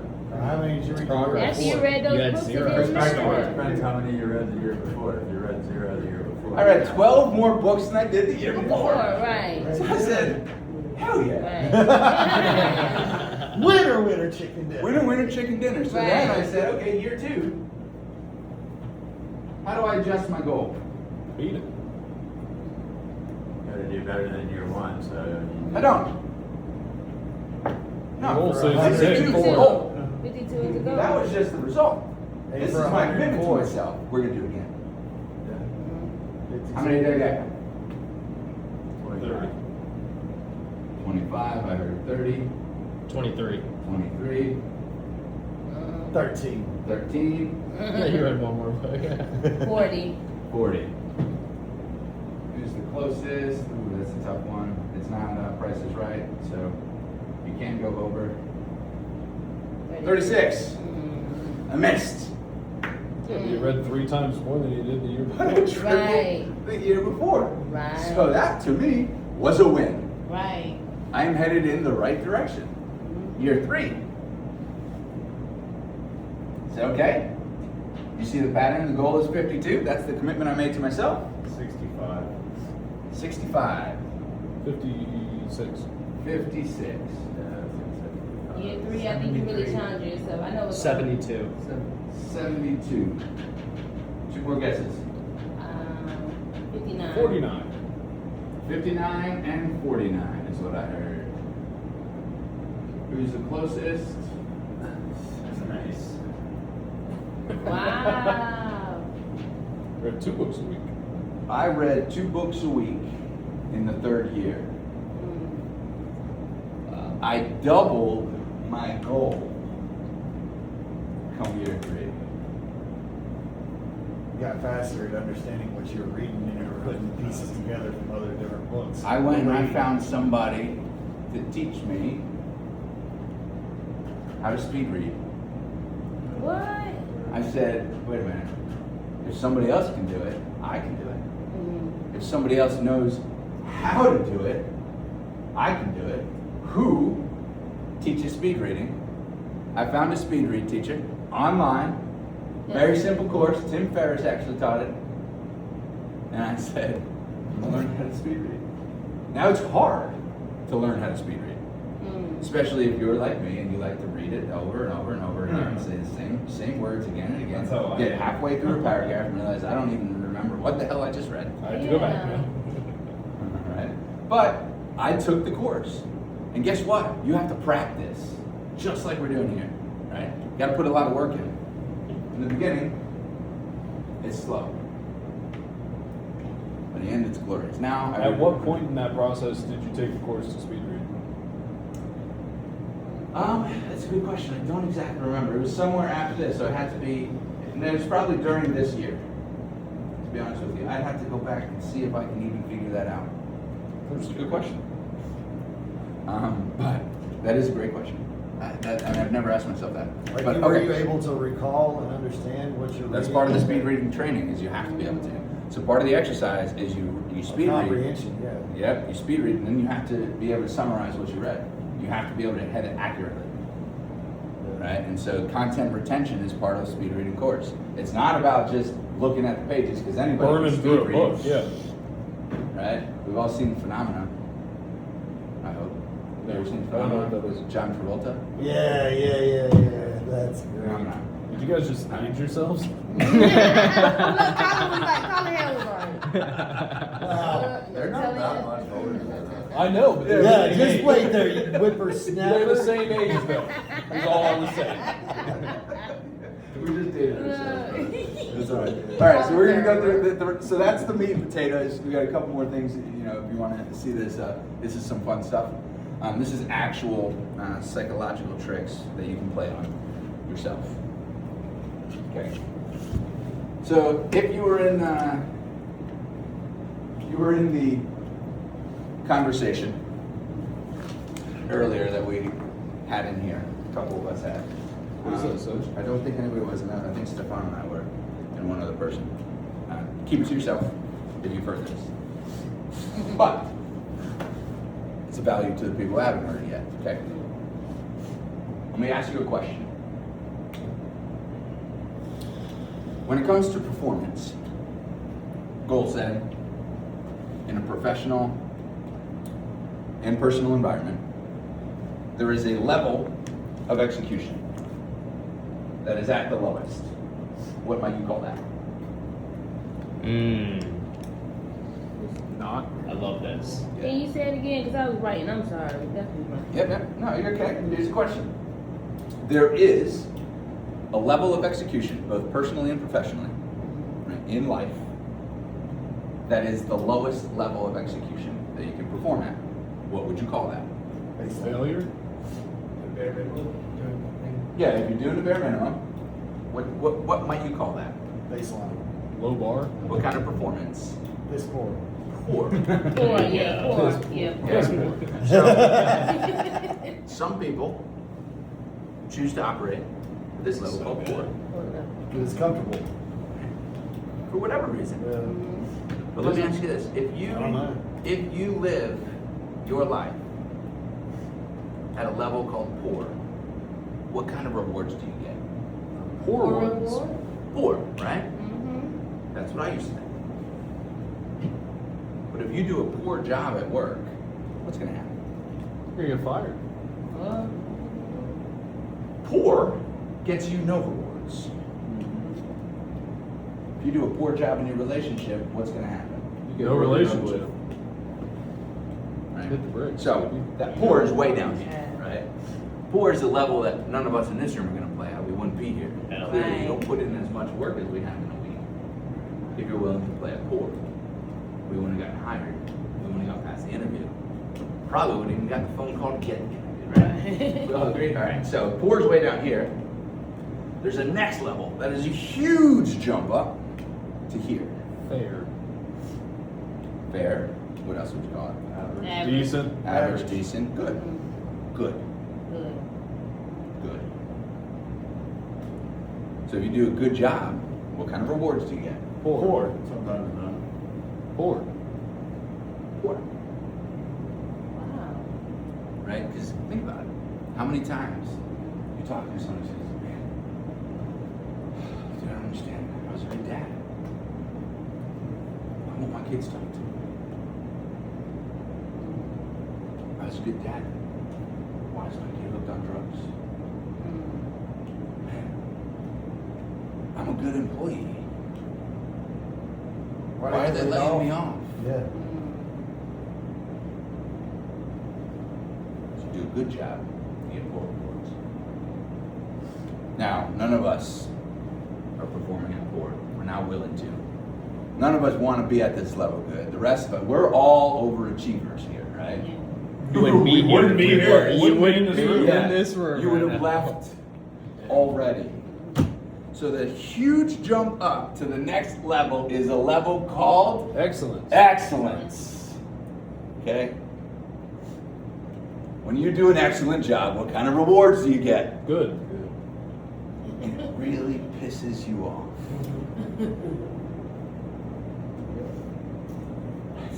That's it. I've given my all. I'm done. I quit. I am excellent. I'm way better than the people at poor. I'm way better than the people at good. This is all I get? This? I'm here. That's it. I got nothing left. Nope. Best. So poor's way down here, good is up here. Huge jump. Huge jump to excellence. There's one more level, and it's right there. Best. And it's called outstanding. What kind of rewards do you get at outstanding? Excellent. All of the rewards. Now, I like it's not fair. No. Because you're only a tad bit better than the excellent. What separates excellence from outstanding? Outstanding, to stand out from all the rest. Consistency. Indispensable. Discipline. Like Indispensable would be, right, the way you describe somebody who's outstanding, absolutely. Yeah. Mindset. too. Mindset. Detrimental. It's not a skill set difference between excellent and outstanding. Yeah. It is a psychology Yeah. difference. It is the mindset. The people who are excellent are probably better than you if you're outstanding. They probably could exceed your level of skill. They probably do, but they don't have the psychology that you have. Now, there's a small margin of skill set difference, right? You're right there at the same. There are very few people who would be able to identify that difference in skill set, right? Because anybody who's good has no idea what's going on in this game, right? And most of the people wouldn't be able to tell. That's why it drives you nuts when you watch the outstanding people get all the rewards and you're playing it excellent, right? It's the same thing when you watch it, you know, it's fucking Tom Brady. Tom Brady. How many times? You can't even count on two hands. Even if you take your shoes off, right? How many times does it look like the Patriots were out? In the Bucks, right? Buccaneers. How many times do you see Tom Brady go over to the side? If he sits down, takes his helmet off, and puts his head down, Game over. you're screwed. You're screwed. Because Tom's going inside. He's going. And so it's when you see an athlete, right? They're just giving everything they got. And they dig down deep and they make the impossible play. That's psychology. The good news is you've got that too. Especially if you celebrate it, right? There was a, Tony Robbins shares this story when he does. This is where I learned that, Tony Robbins. You remember who Kerry Strug was? Anybody? Yeah. Gymnast. Kerry Strug was a gymnast. I want to say in the 80s, 90s. She's a gymnast. The U.S. Olympic team was about to beat the Russians for the first time. And this girl breaks her ankle and she's up on the vault. That's it. Right? She hits it, boom, breaks her ankle. She's got a second vault. She goes off to the side. And there was, oh, this is it. You could hear the energy get out of her. Oh man, it looked like the Americans actually had a chance. Right? And all of a sudden, you see on the side, she gets out. She limps away to the start. No way. She can't be. She broke her ankle. She can't do this. She gets to the start line. She runs, hits, lands, sticks, pulls her leg up. The Americans win. If you saw that, I have goosebumps, I remember. If you saw that, some people cheered, right? The crowd went apeshit in that stadium. Even the people who weren't Americans, even the ones not cheering for them, everybody went apeshit. Some people cried. Some people watched in disbelief. Oh my God. So if you're one of the people who cried, maybe you know that you're not digging deep and reaching down and doing what you're capable of. If you cheered, you're celebrating what you know is already inside of you. That's the mirror to me. That's what life is really doing, is reflecting back to it, right? But it's inside of you. It's inside of each and every one of us, I believe this. So that's your rewards. Mindsets, we talked about this earlier. I put it up here earlier so that you guys had it. But there's two different types of mindsets. You either have a fixed mindset or you have a growth mindset. What's the difference between that? What would make a mindset fixed mindset? You see limitations. You see limitations. Everything's a threat. What else? Lack of possible evidence. A lack of possibilities. Yeah. Limitations, lack, Yeah. Negativity. Negativity, yeah. Negativity. negative. What else? Fear. Yeah. Say resentment. too, Blame. a little bit. Fear, Complacency. resentment, complacent, resting on your laurels, right? So these are all characteristics of a fixed mindset, right? So you have to ask yourself, when am I in a fixed mindset? Right? When am I being negative? I put blame up here. And we'll get to that in a minute when we get to the other side. Well, we kind of have an idea of what a limited mindset or a fixed mindset is, right? What's a growth mindset? What do you see in a growth mindset? Opportunities. Opportunities. You see possibilities. You see Potential. abundance. You see Yeah. potential. Positivity. Positivity, yeah.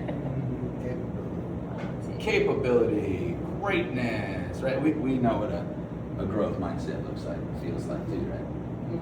Let me ask you a question. What's the difference there? Nobody's blaming. Accountability. Accountability, yeah. Yes. Really Responsive. responsibility, okay. This is life happening to you and life happening for you. Who's driving? So I can have a failure. This is why I love extreme ownership. Again, I'm in the right place. This company is literally like God was like, no. I got a place for you. I got goosebumps. And he's like, I got a place for you. You don't know it yet. I got a place for you. Blame and responsibility.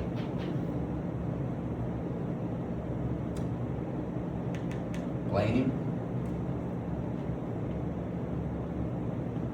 is finding faults. Blame and fault.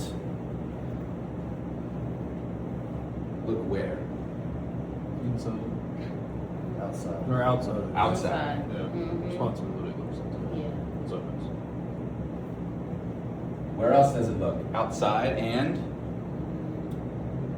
Outside? No, they don't look inside, they look at everybody else is the reason. Backwards. backward. Yeah. Blaming past stuff.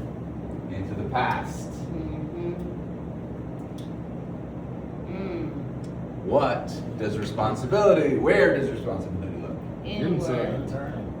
Internally or inward? Internal, inside, inward, that's right. We look future. Forward Forward. To eternity. to eternity. This is good. Future. So your fixed mindset's gonna stick you in the past. That's why it's damaging to you. It looks backwards, not forward. The windshield and the rearview mirror. Which one do you drive with? I hope so. I don't know. I've seen some of these drivers around here. I'm not so sure.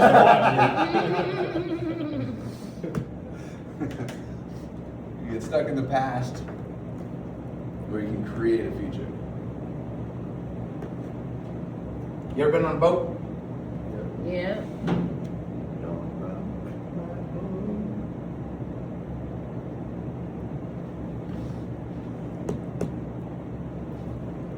It's pretty solid, huh? Right? Yes. I thought you went to philosophy school, not art. Well, I studied art at Newark Museum of Art every Saturday morning as a child. Really? Yeah. As an actor. It worked? Yeah. I had to do something, right? Yeah. Not the best movie. Spoke too soon. All right. So you ever stood on a boat? Anybody ever been on a boat? Everybody not been on a boat. Let me ask you that way. Everybody not been on a boat? Everybody's been on a boat. Fantastic. When you look backwards, what do you see? Wake. You see the wake. Destruction. What does the wake do? Does it drive the boat? No. Does it push the boat forward? No. What pushes the boat forward? The cross. What is it? Propeller. The end. Oh, did I lose my Marker? Under the, Oh, it's under that white bowl. Just roll. Thank you. That did a serious roll. Yeah, seriously. So back here you've got a wake, right? You've got the engine, the propeller, that drives the boat forward? What do you have in front of you? Endless Slicing. possibilities. Glass. Would you say glass? Right? Yeah, like glass. Let me ask you a question. I don't know if you're like me or not, but have you ever been in a position in your life where you take a moment to reflect and you're trying to figure out, how the fuck did I get here?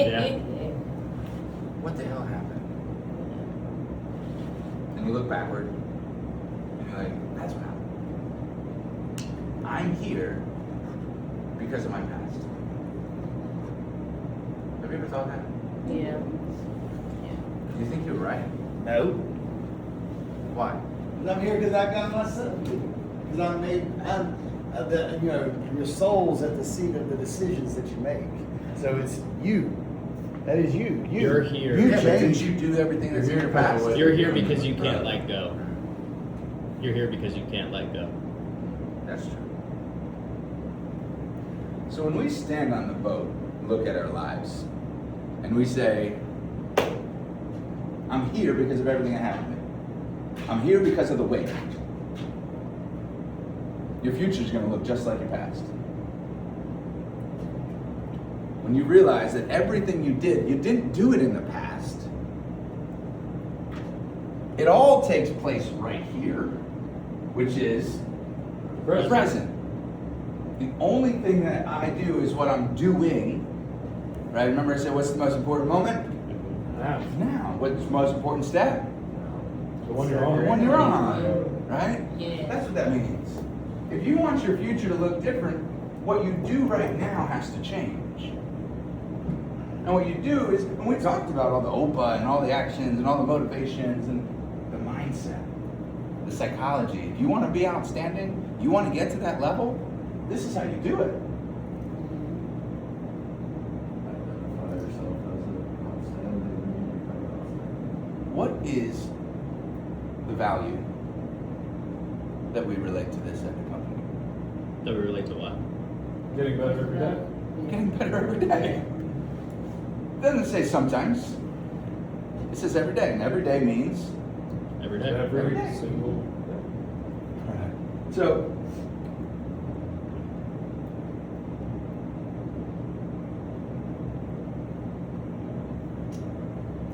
change. Let's talk about change. Let's talk about lasting change. What is lasting change? What is change? Becoming Is change different. good or bad? It's good. Neither. It's When something neutral. becomes a habit, What's that? Neutral. It's neutral. Oh, I like that. Yeah, it's Right. neither. change is like when you've gone from something in the past to something, so it's like when you've created the new habit of whatever you're changing into. Yeah. In a specific example, it's when you're making a change, it's going from one thing to another, one state to the next. Right? Change is inevitable. Ever heard that? Mm-hmm. It's the only constant. That's the only thing that you can guarantee yourself you're going to encounter. Now, the direction of the change is up to you. That's your Responsibility. determined by your mindset. Mm-hmm. So how do we make lasting change? Consistent Do mindset. improvements. Consistency. Keep Consistency. moving forward. Improvement. Yeah. Keep moving forward. Discipline. Discipline. Yeah. What is discipline? Let's throw that up. I like discipline.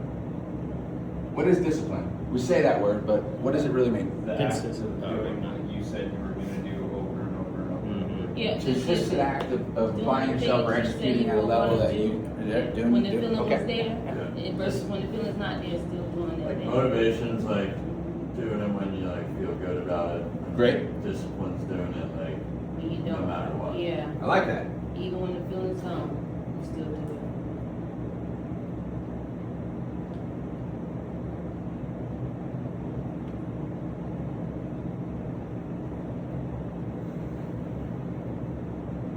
You see that? One goes, one now. No, I'll add to that. I mean, everything there is correct. I think that they think that like we do something with discipline, with the idea that we want to get better at something, right? Like no one's doing something something over and over again with the idea like let's just stay the same, that is 100% it. I think I would add to it though, but like doing it like you want to do it. So- You know? So if we just go through the motions, how do you expect to like, oh great, I worked out every day, but if I half-assed it, you're not going to see the results that you want. Yeah, you got to show up. You got to show up, right? What do they say? Showing up is half the battle, right? But discipline, the way I define it, is a choice. Discipline is a choice. Discipline is a choice between what I want the most and what I want right now.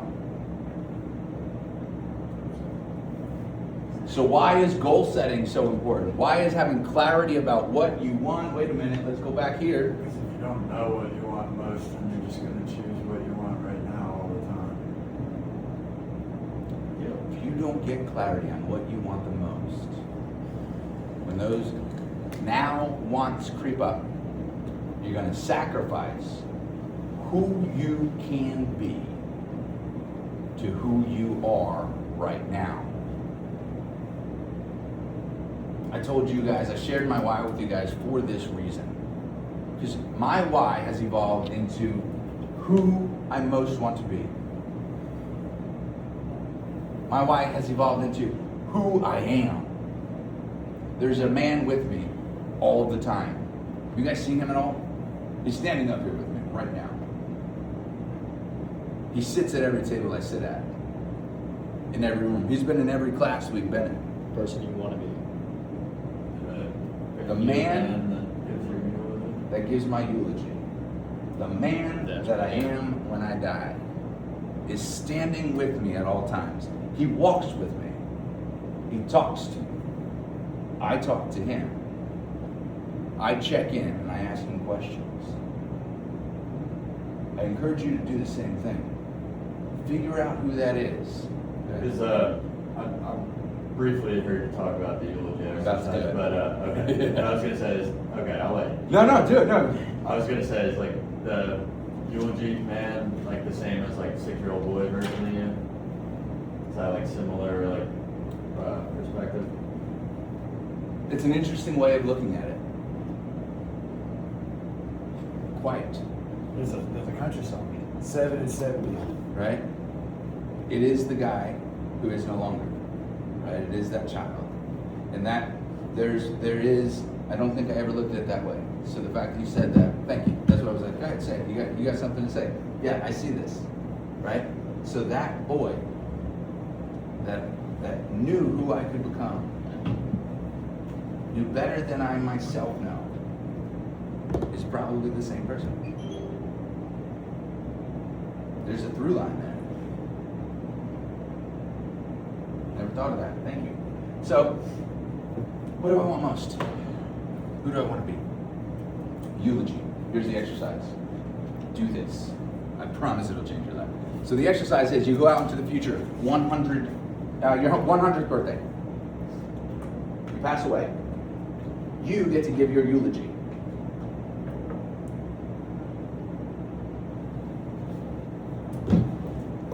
This is not a, what do I hope? You're not looking into the future here. As you. You're going to become that invisible man. You are there, okay? Close your eyes. Look backward at your life. Backward in time. And say, who am I grateful for having become? What do I have gratitude for being able to say about myself? That's the decision. That's the exercise. You're looking back and you say, okay, who is that man? What are the things that I accomplished in my life that make me proud to be who I am? What are some of the adjectives that I want to be able to use to describe myself? So I actually have a workbook. I turned this into a workbook. And this isn't mine, right? I just turned it into a workbook because I said, it's hard to tell somebody to write a eulogy and then actually know what the hell to do. So you go into the future, you look back, you think about the things that you're hoping between now and then, except you're doing it from a future state. So you're looking backwards with gratitude. Why? What is gratitude? N-E-T-E. motion. Mhm. So you're tying yourself, your future self, into the emotion. And you're going to create emotions for who you already are. It's already inside of you. It's not something that you have to become. It's already there. You're just going to pull it forward. So you do that with gratitude. You say, I'm so grateful. So what are a list of adjectives that you want to be able to say? Generous, kind, compassionate, empathetic, social, right? Name them. Whatever it is you want to be able to say about yourself. It's your eulogy, right? It's your life. Then, guess what you do? You take the first one, and what do you ask yourself? Am I this Try later? this. What does it mean to me? Right? Let's say compassion. What does compassion mean to me? And right, what does that mean? Like, what are some of the things that you would do if you were compassionate? And the next question, your benefit selling yourself. So what's the next question? How would that impact my life? And do that for your adjectives in just 1 or 2 sentences. You don't have to go crazy. And it might not even be full sentences to start. It might be words. It might be images. Right? So you describe it. Right? You're just writing. Freely associated. Right? And you're gonna start coming up with these things that mean something to you. And then once you have a list, it doesn't have to be perfect. It doesn't have to be done. It just has to be started. Once you have a list, write a little eulogy. Your first one's probably going to be a paragraph. Are you a writer?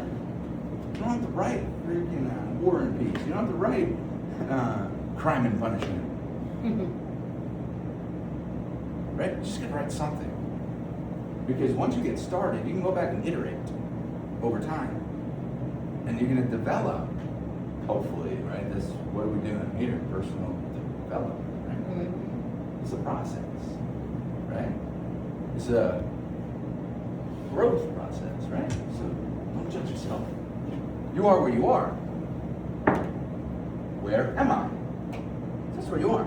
So in the process, you don't have to be perfect. Okay? Let yourself do it badly. Set the bar reasonably low. Let me ask you a question. If I really should have you guys give me a marker. We were at Target. I know. We Jordan called- called me. Jordan called me and I told him, no, I got one from the desk. So I have a dry erase board in my house and I do this to myself. It's really fun. Ladder. Yes.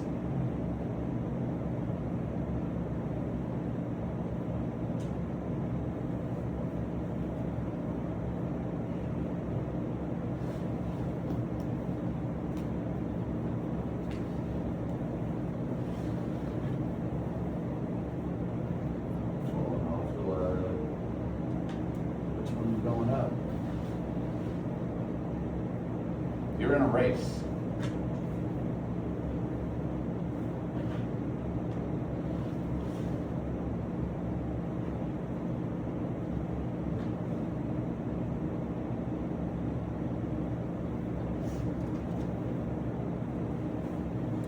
You're in a race. It is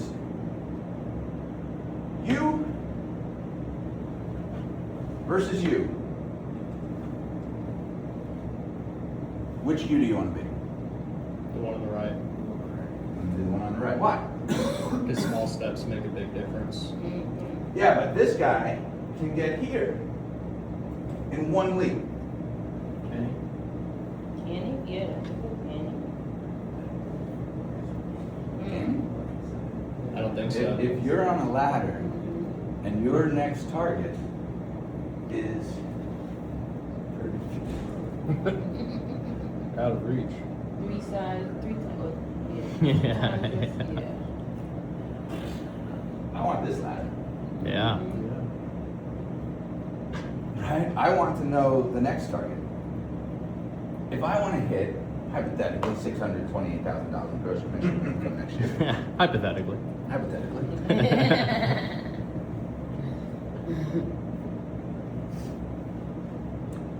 What am I shooting for? 1,000. One sale. One sale. I need one sale. I don't need all the sales. I can't get there. I can get here. So I don't need $600,000 in income. I need a $20,000 sale. I can't sell $5 million in remodels. I can sell $20,000 in remodels. You have to set the bar sufficiently low. There's a reason I repeated that 4 or 5 times today. You know how many times it takes to hear something before you begin to learn it? 30. 4. So 4 is when you begin to learn it. Right? Begin, I use the word. No. You said 40. That's a 30. 30. 4 times, right? So that's why I keep saying the same thing over and over again. That's why we did the same thing over and over again. We're looking at it different ways. Yeah. When it's like a marble, right? You got to spin it around and see all the different ways that the marble exists. All the different realities of the marble. You following me? Have you thought guys about with me? holding it? This is pretty cool, right? A little bit. All right. Alright, So there. if I set my It's crossed goals the line. unreasonably high, too lofty, I'm never going to get there. Now, you should have a big goal, a BHAG. BJ's got one. Right? You've got to have the BHAG. You've got to have the thing that drives you. We did this. Were you here for that? Yeah, I did it. We did it. If you want to get there, you've got to set it high. Right? But you gotta be able to hit small incremental improvements. CANI is constant and never-ending improvement. We call it get better every day. 1%. Right? 1%. Let's say you take an inventory of your life and you say, okay, holy shit, I'm nowhere near where I want to be. Or you take a look at where you are in the process and you go, holy shit, if I walked into a client's house right now, I would fuck this up. On a scale of 0 to 100, I am at 50. I ain't there yet. Where are you trying to get next? 60.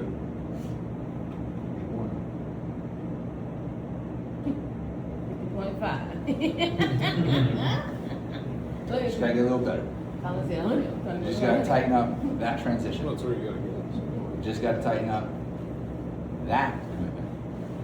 Just gotta tighten up that postponement. Okay? Tighten up the chicken. Because if you do that, you get a 0.5% better. That's next. And then what's next? 51. 51.5. Right. So you're literally going one rung at a time. Now what happens when you start making improvements? 55 does go to 60. Oops.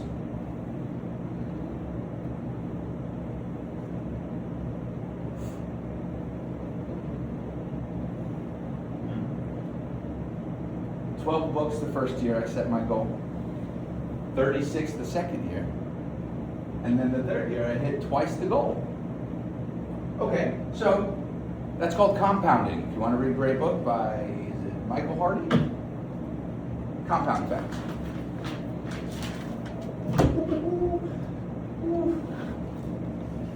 This grows exponentially. Now you go from 60 to 66. 66 becomes 72. 72 becomes 79. 79 becomes 89, or 88 we'll call it, right? 88 goes to 96. If you're playing here, you're hitting goals. Because 20% of your effort is responsible for 80% of your results. Beautifully said. I like the compound effect. I hear it a lot in money, but never in life. You know what I'm saying? Absolutely. Yeah. Yeah. You hear it in money, you never hear it in life. Mm-hmm. That's the most important one. Mhm. All right, so we're talking about lasting change. So why did I go down a rabbit hole like that? I need more water. Because small steps create the lasting change. And they compound. What is the smallest incremental improvement that you need to make? Just a little bit better. I'll leave that up. Can I erase this? Yeah. Okay. Getting a little bit better. How do you do that? Okay, that's the idea, but how do you do that? Right? How do you do that? Who's done it? And how did they do it? Consistently show up. Consistently show up. That's one way that they do it, right? They consistently show up to what? Life. To life. How? Tell me about that. That's so abstract. How do you do that? They show up with an intention, not just Show up with an yeah. intention. Like Okay? Steph So Thomas. that's an abstract idea. What's Give me Steph something Thomas? that's not an abstract idea. This is the rubber meets the road right here. This is why it's at the end. Because now you understand it. Now what we're getting into is actually going to become actionable, and you just said it. Habit, yeah. What did you say? Come to habit. A habit. Mhm.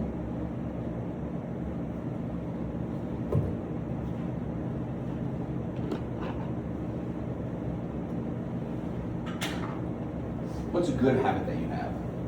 Maybe in your morning routine. Brush your teeth. Brush your teeth. That's a great one. Okay. Mhm. If you brush your teeth, how long do you brush your teeth for? I got one of these really cool Aquasonic toothbrush my wife bought for me for Christmas a couple years ago. I don't know if she was trying to tell me something, but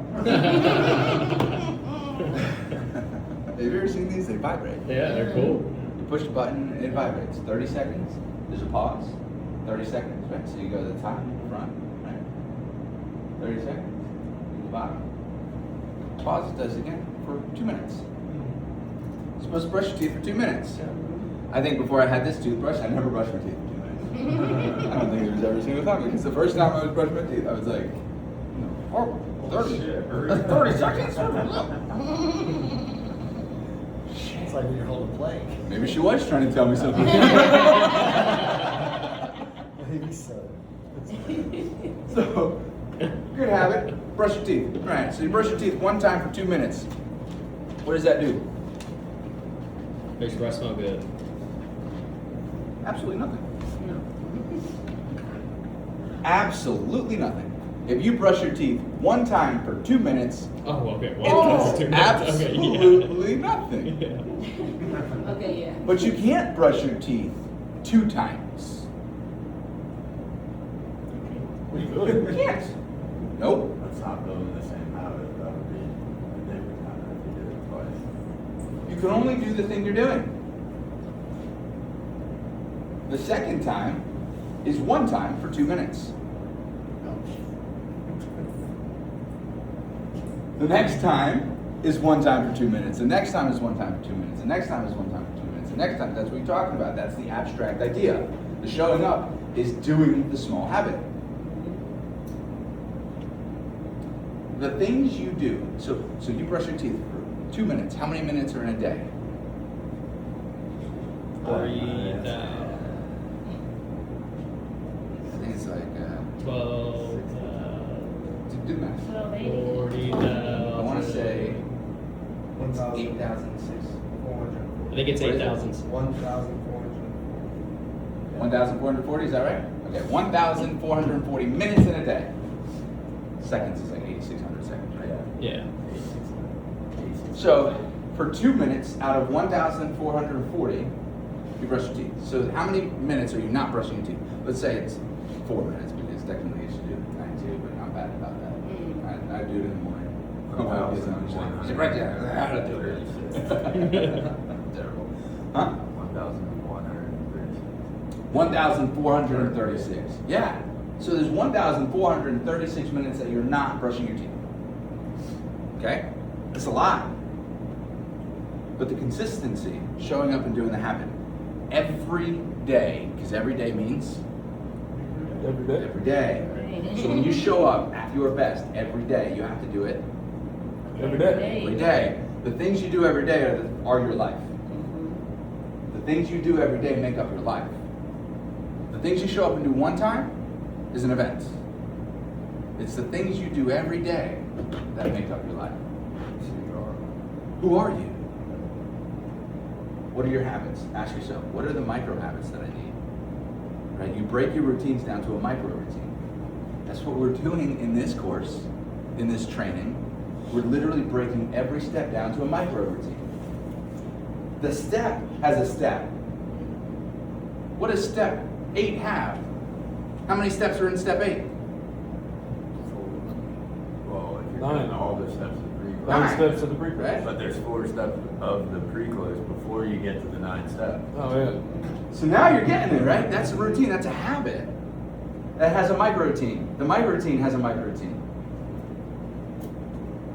Within the micro routine are smaller micro routines. Within, it keeps going. Yeah.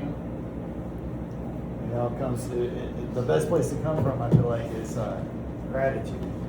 Because you gotta be grateful for the fact of whatever that wake is that's behind you. The fact that you still have a boat that has a motor and that you're on the water. You got an ability to go somewhere else. Okay, That's what not, the if- story's not running over. Be What if grateful. every day when you woke up, the only things that you could keep in your life are the things that you were grateful for? What if every day when you woke up, the only things that you could keep in your life are the things that you were grateful for? Habit number 1. Habit number 1, if you want to change your life for the better, habit number 1 that you have to develop is a gratitude habit. You can't do it any other way. I didn't know you were gonna go. That's It was wild. perfect. Yeah, that was. So that's where you were going? Yeah. Oh man. So the first thing I do when I wake up is I list 3 gratitudes. Because the answer to the question, what if the only things you keep in your life are the things that you were grateful for? What could you become grateful for? It's really ironic because I have a new gratitude journal that I Perfect. brought on this trip. Perfect. Yeah. Have you written in it yet? I haven't. No. Start. You Yeah. don't have to be great. I To have, start. I have an old one. But that you gotta was- start Yeah, that was something that to I be got great. written on. Did you hear that? Yeah. You Let's don't start have to something be great to Exactly. start, but you have to start to be great. Mm-hmm. Okay? Start writing in the morning. You don't even have to keep it. It doesn't even have to be a journal. Just write it on a piece of paper. Write it down. Write it down. Start off the gratitude. I am grateful. But what could you be grateful for before I move on to it? Everything, right? Yeah. If you're not grateful for your eyesight, as poor as it is, you don't get to keep it. Now I'm grateful that I wear contacts. If you don't have gratitude for your wife, your significant other, that morning, you don't get to keep her. And sometimes you might wake up and be like, but is that really what you want most? Yeah. No, it's The roles that I've been placed in. And because I'm grateful for the roles that I've been placed in, I'm going to honor those roles and do them to the utmost. the lessons that I learned in my life, the things that I learned, the hard things that taught me hard lessons. Yeah. I don't get to keep the lesson if I don't get to keep the activity that brought me the lesson. I don't get to keep the lesson, the positive thing that came out of it, who I am, if I'm not grateful for the challenge that I was presented with. I don't get to keep the good if I get rid of the bad. If I'm resentful because of the way my father treated me, I don't get to keep the positive lesson I learned as a result of it. That's what letting go is. That's what not being resentful is. It's saying, if I had an attitude of gratitude, I only get to keep the things I'm grateful for. What can I become grateful for? All of a sudden, your life changes. You look backward and you say, I'm grateful for all of it. My worst day has just become my best day. The worst thing that ever happened to me has just become a blessing. Because it makes me useful to others. It makes me of service to others. your whole life changes. That is how you get rid of a limited mindset. That is how you move in to a growth mindset. Gratitude. That's your approach. That's how you win at life. It is that simple. But is an argument for my limitations, and when I argue for my limitations, I get to keep them. Do you hear me? Because you're going to say that. I got to have an attitude of gratitude. But they did this to me. But this happened to me. But this is unfair. But it shouldn't have been me. But I should have had this. But it's an argument for my limitations. And when I argue for my limitations, I get to keep them. Let it go. How do you do that? Gratitude.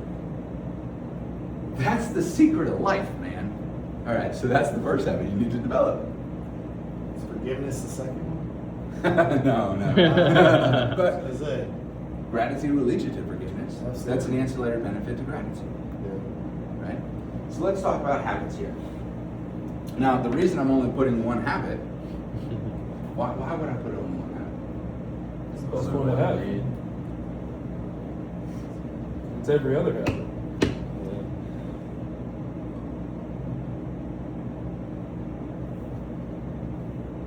What is the one thing such that by doing? What is the one thing such that by doing, everything else will become easier or unnecessary? Having gratitude. That was the question we asked earlier, right? That is the one thing. That's where you start. Pick one of these and focus on it. It's going to change everything else. All right, so start with an attitude of gratitude. Let's say, it sounds like hocus pocus, right? All right, so let's talk about habit formation, because that's very important. We're getting down to the nitty gritty, where the rubber meets the road, right? So, how long does it take to make a habit?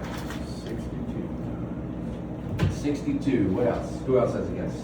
All right, 21 days, okay? Yeah, talking about the break a habit or the create a habit? To create one. 30 days. 30 It days. takes 21 days to break. 10. Break it back. You said times in here, or do you want days in 62? Repetitions. Right. 10. And let's actually, I'm gonna go with days, so you asked me, I do like that, but if we were to say it in days, right, I'll clarify the question. 10 days? Who said that? 10, good. Nathan, how many do you think? You got a guess? As long as it takes to be honest. If you had to guess, how many days? 60. 60. Chris, how many days? I say 21. You said 21, okay. Did you guess yet? 30. That's what I would say. All right, so you said 30, so this has 2 votes. You said 62 reps, how many days? All right, so I would say 75. 75 days. You said 10? 40. 40? I said 21 days. You said 21. Yeah, I Oh, so said that's 2 people with 21. 21? Yeah. Okay. I already said, yeah, You said We 30. both said 30. You both said 30, so we got a bunch of people up here, right? All right. Doesn't matter. I thought I kept score, I didn't. All right, so how come nobody said 1? Because you can't It's not make it's a an habit event. in one day. It's an event. 1 is an event. How come nobody said 2? It's not one. Somebody, why not 3? I read a book one time that said 30. That's why I'm going with 30. yeah, that's why I said 32. Now, there's no single answer, right? It's Yeah. kind of a trick question, but here's what we know. It seems as though However many days it takes to not. there's some, we know it's not 1, Mm-hmm. right? And we know it's not 1,000.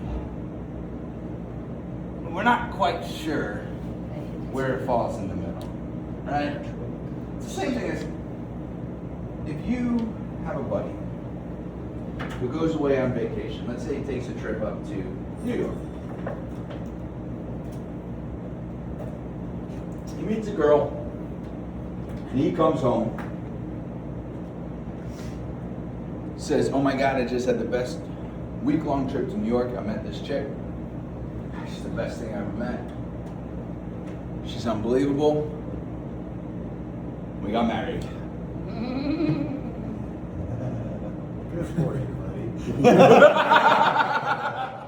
What Are would you you gonna say? throw shade? Ask if he signed a prenup. Okay, now, let me ask you the same buddy. He goes away to New York, meets a girl. After 7 years, he still hasn't married her. Still hasn't proposed. They're still dating. I got a problem with that. What are you asking? What's the holdup? What's going on? So we know it's not 7 days, we know it's not 7 years. But we don't know where it is in between. Right? Time, it's tricky. So there's a book.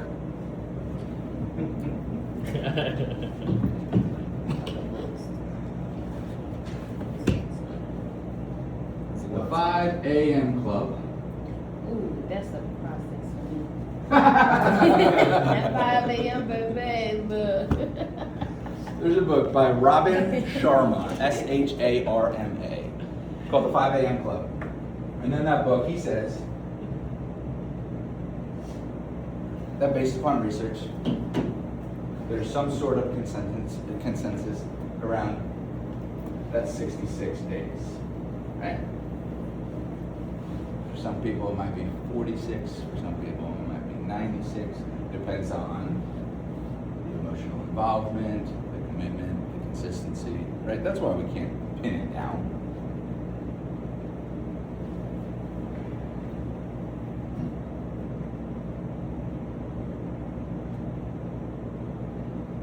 In the beginning, when you're trying to build a habit, what is that like?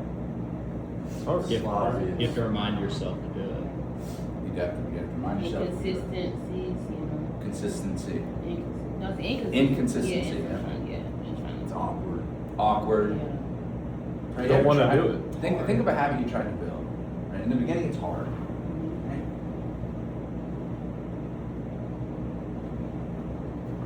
In the beginning, it's hard, right? Because you're inconsistent. Right? It's, say, what are some of the other things that we call it, right? Awkward, all that stuff, right? Mhm. Now, after you get to the 22nd day, right? If you cut this into thirds, after you get to the 22nd day, it becomes Easier. messy. Oh. Because if somebody said it, are we talking about breaking a bad habit, or are we talking about forming a new one? Mhm. Well, it's hard in the beginning because you have bad habits. You don't have any. It's a new behavior. You got to do it. Now all of a sudden, you've interrupted your pattern. You interrupted your old habits. Your nervous system has no idea what you're doing. When you're sitting in the training center, did it start off feeling hard? Yeah. It felt really hard in the beginning. Who was afraid to get up there? Yeah, right? And then we went through some repetitions. Right? That's why I said I do like repetitions. Right? That's what I said. We can't pin down the number of days. Right? But there is a repetition factor. How many times are you working at it? How many times are you rewiring your brain? And I'm going to get to how to rewire your brain. That's what we're getting to, lasting change, okay? So it's hard in the beginning, it's messy in the middle, and at the end, right? So when you get here, it still feels hard. When you get to here, it still feels messy. Rewarding. It starts to get easier through here. And what is it here? According to Robin Sharma, I heard the word. Rewarding. That is a synonym.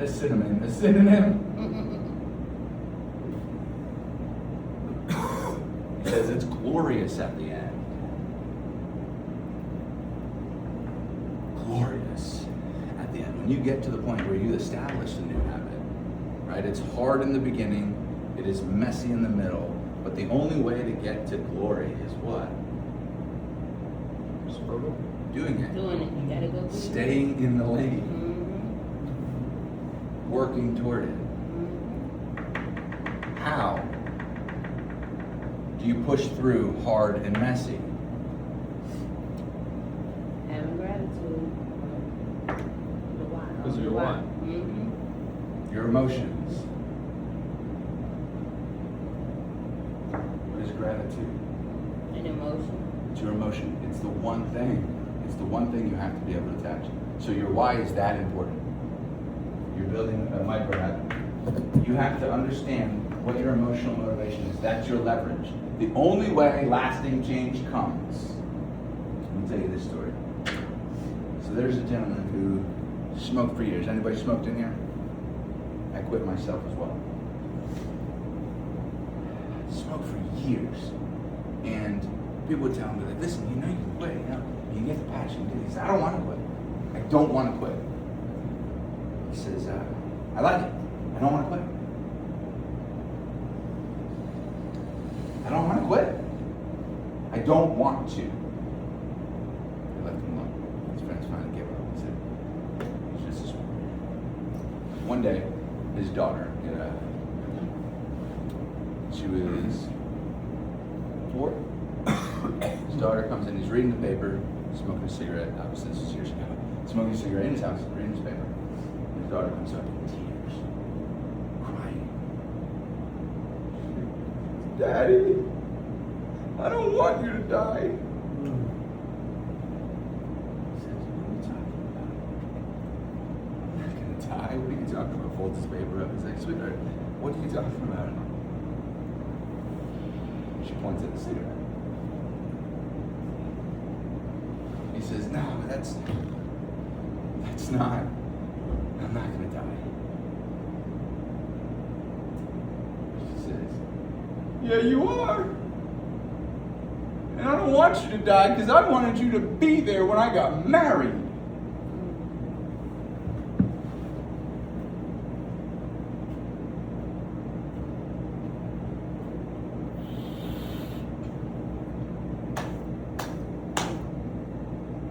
What happened? He never smoked again. What happened? That emotion that he won't be there to walk his brother down. His one most changed. Yeah.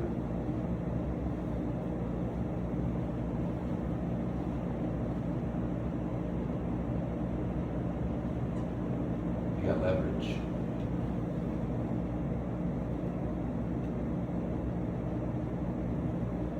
We change for one of two reasons. We do anything for one of two reasons. What are those reasons? What are the reasons we do anything? Your one most and your one down.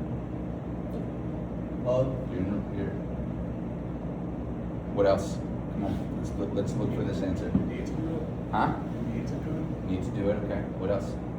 These are all good answers, but there's 2 words that I'm looking for. We move toward. Towards and away. Toward. Future. Oh. And we move away from. Pain. This is the only reason we do anything. Everybody, universal truth. You're either moving toward pain, toward pleasure or away from pain. Move toward and away from. Away from pain. Now, it's not necessarily real pain. It's not necessarily real pleasure. When your buyer is moving away from solving their problem, they have a pain that they're avoiding. It's not that it wouldn't bring them pleasure, but the pain they associate with moving forward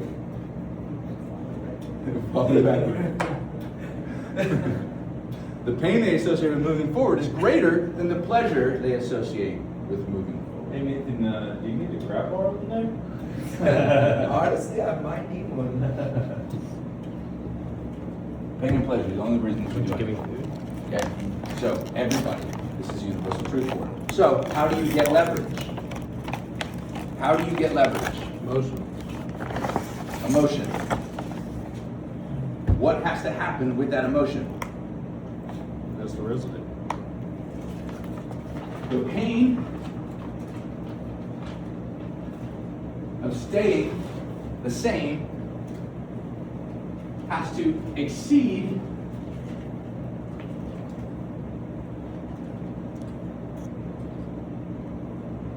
the pain of change. Inertia. The pleasure of changing has to exceed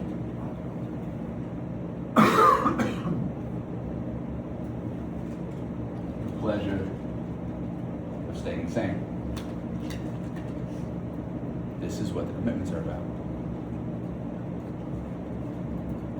This is what the steps are about. This is what the urgency is about. You're finding the pain and the pleasure. This is what the conversation is about. Okay? Now, that's the customer. In your own life, this is true for you. You have pain associated with changing. You have pleasure associated with staying the same. You have pain associated with changing. You have pleasure associated with staying the same. You need to find your leverage. You need to learn how to create emotional leverage for yourself. Because, let me ask you a question.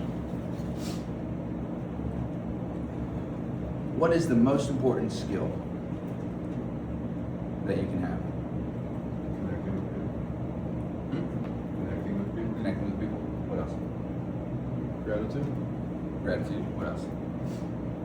What do you think about empathy for the pain and pleasure of others will cause you to change? We'll go down that, but let's stay on this. Yeah. The most important skill that you can have Communication. is communication. Right? That's how you connect with others. Empathy. Yeah. How do you communicate the empathy? That's what you're getting at. Right? How do you communicate with others? That influences your ability to build Relationships. rapport. Rapport. And what is rapport? Rapport Relationship, is a feeling of mutual responsiveness with one another.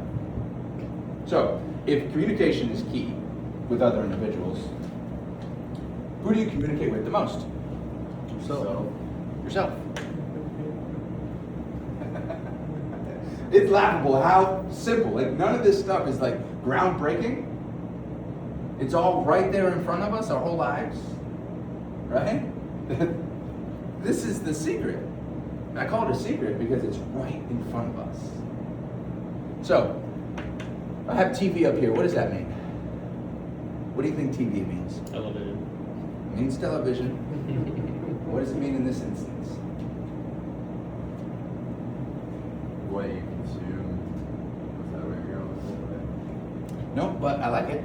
All right, so, anybody in here ever been depressed? What is depression? Feeling sorry. Hopelessness. Hopelessness. I'm sorry for yourself. What else? State of mind. Disillusionment. Disillusionment. I like it. What else? When you're depressed, do you feel Lack of drive. depressed? Yeah. You feel depressed, right? An emotion. Feels like an emotion. Emotions, helplessness. Or kneeling, right? There's emotions associated with depression. Depression is a state. You don't feel depression. You are depressed. You do depression. Oh. So think about it. If you see someone who's depressed, do they ever stand like this? No. Right? Look at the commercials. Right? You got that. Winnie the Pooh, who's depressed? Well, I Eeyore. can't say that because I have that mentality. You don't have to look like what you're going through. So, but I agree. totally, I agree. yeah. You can put on a facade, Yeah. but is that person really doing that? No, it's called a persona. That's a mask. That's actually where the term person comes from. I understand. But trust me, they're not walking around the house when nobody's looking doing that. They're doing this. Worry about. And why do they put this on? It's a front. It's a mask. That's not what they're really doing. That's a role they're playing at that moment, right? That's what it comes. Esse quam videre, to be rather than to seem. They are seeming, right? So yes, 100%. Listen, when I walked around depressed, I walked around like this. When I was insecure, I walked around sounding arrogant as fuck. Okay? It's where arrogance is not overconfidence. Arrogance is lack of confidence. If you are not confident, you are going to be arrogant because you are afraid that everybody's going to figure out what a small, insignificant, inconsequential existence you have. Make sense?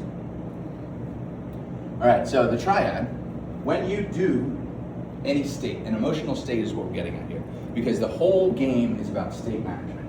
Everything you do is about state management. You want to be at the top of your game, you've got to manage your state. So here's the deal. When you see, you ever play sport? Anybody ever played sport? Yeah. Okay. Anybody ever danced? Like really well? Sure. Anybody learned how to draw, or do a handstand, or go to the gym and lift, or anything you learned that you did competitively? Everybody have something they did competitively at some point in time? Yeah. Okay, so I want you to think about that.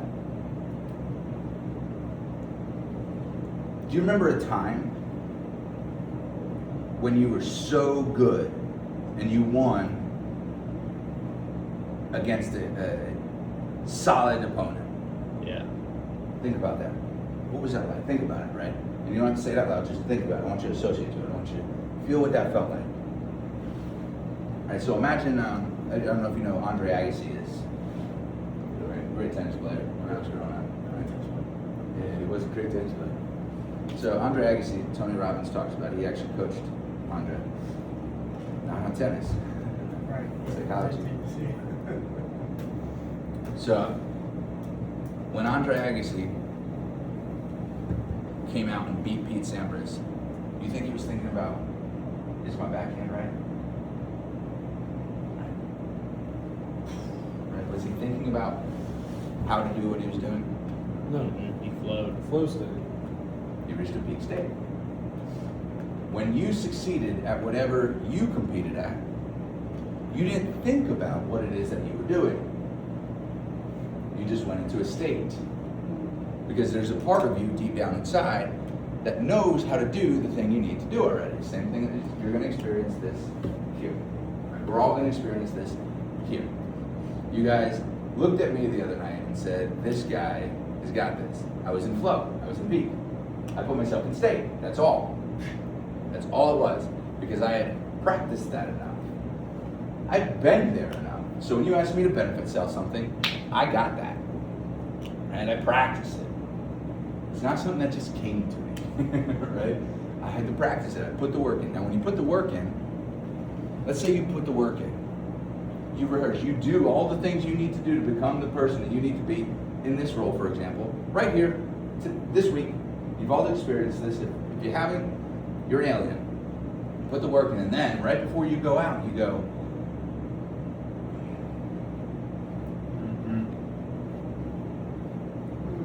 and then you freeze and you forget. You're in a role play and you forget. Because you're becoming conscious of yourself.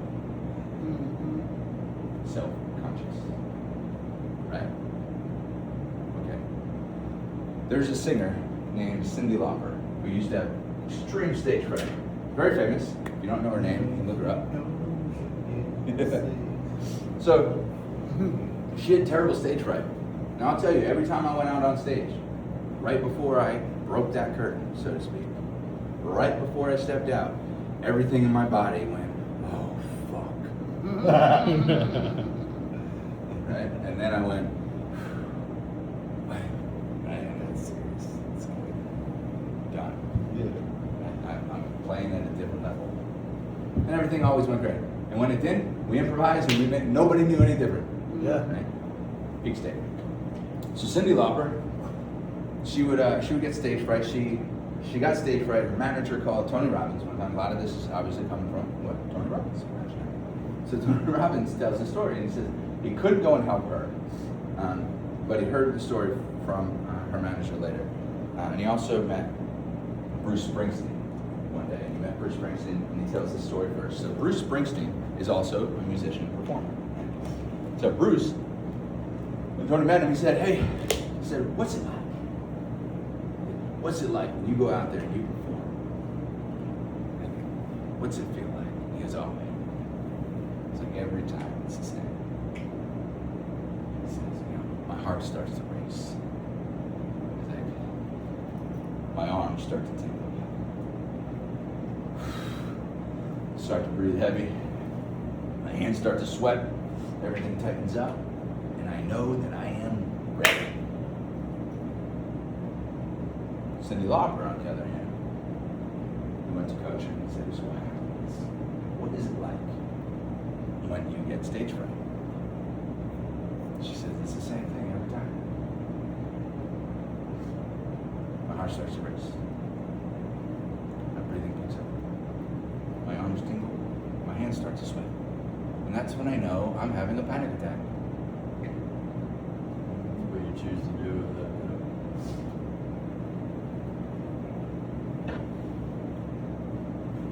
We're gonna wrap it up here. And so don't worry, it's over. Just about. Transformational vocabulary. Transformational vocabulary is TV. What you say to yourself matters. The words you use matter. The habits you have about how you talk about yourself matter. I don't know if you noticed, but in the why that I sent to my boss, I didn't say, I want to be. I You said you are. I am. I am. I am. It's biblical. I Yeah. am. I am that I am. I am. It's not I want to be. When I sit down and I breathe in the morning, I sit down and I visualize who I am today. When I sit down to go out to sell a customer, I will see that play out on that day. So, as an example, I would sit and I'll do my breathing and I'll exercise and I will see the success and I will be grateful. So gratitude comes back into play. I will be grateful. I will see the entry and I will see the warm-up and I will see the inspection. I will see the testimonial. I will visualize it. I will create my future. I will see it ending in a sale. And I will be grateful for that sale. So that's what you do. You wake up and you visualize what you're going to create. You cannot get up from that chair until you are a different person than the one who sat down in it. That's how you go 50 to 50. 0.5%. Why am I grateful for the positive outcome if it didn't happen yet? Because you're It gonna make did it happen. Visualize. It happened. It already happened. It already happened. I am grateful because it is part of who I am. I am grateful because I already made that sale. Now it's just time to go out and do it. That positive emotion, my thoughts, are like an electrical field that I send out into the universe. My feelings are like a magnetic charge that draws to me what I want. So I have to learn how to attach. This is why this is so important. If I can attach a feeling to my outcome before it ever happens, if I can feel grateful for an outcome before it ever happens, it's going to be drawn to me. It's going to come to me. Yeah. So this is kind of like we saw in real life last night, like how you express gratitude and like being grateful and like real genuine concern for a pizza delivery guy. Satish, dude. And then Satish. all of a sudden our pizza was here.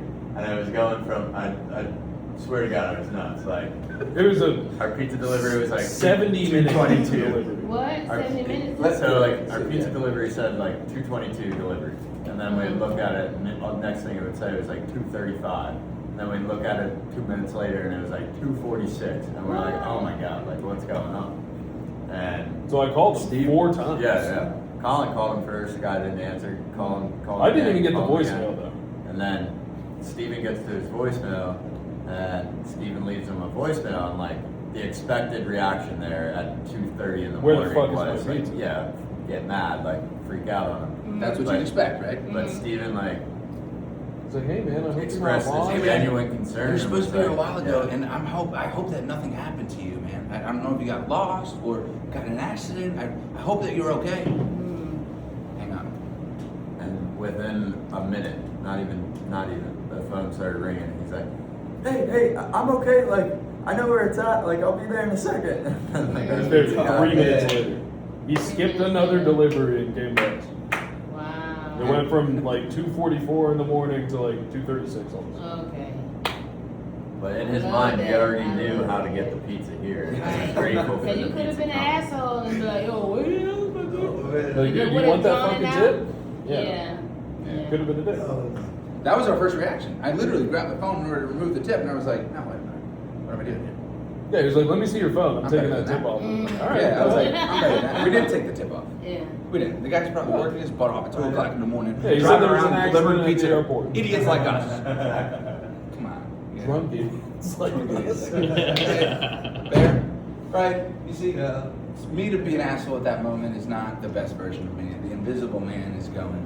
But nor is it going to get you what you want. Nor is it going to get you what you want.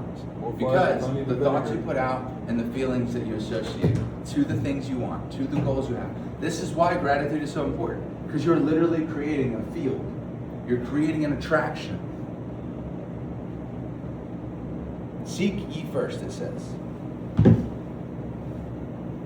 Seek ye first the kingdom of God and its righteousness. And all these things shall be added unto you. And all these things shall be added unto you. Right? You put now cryptically, right? If I remove the Christian structure to that, what is the kingdom of God? The greatest thing that exists, right?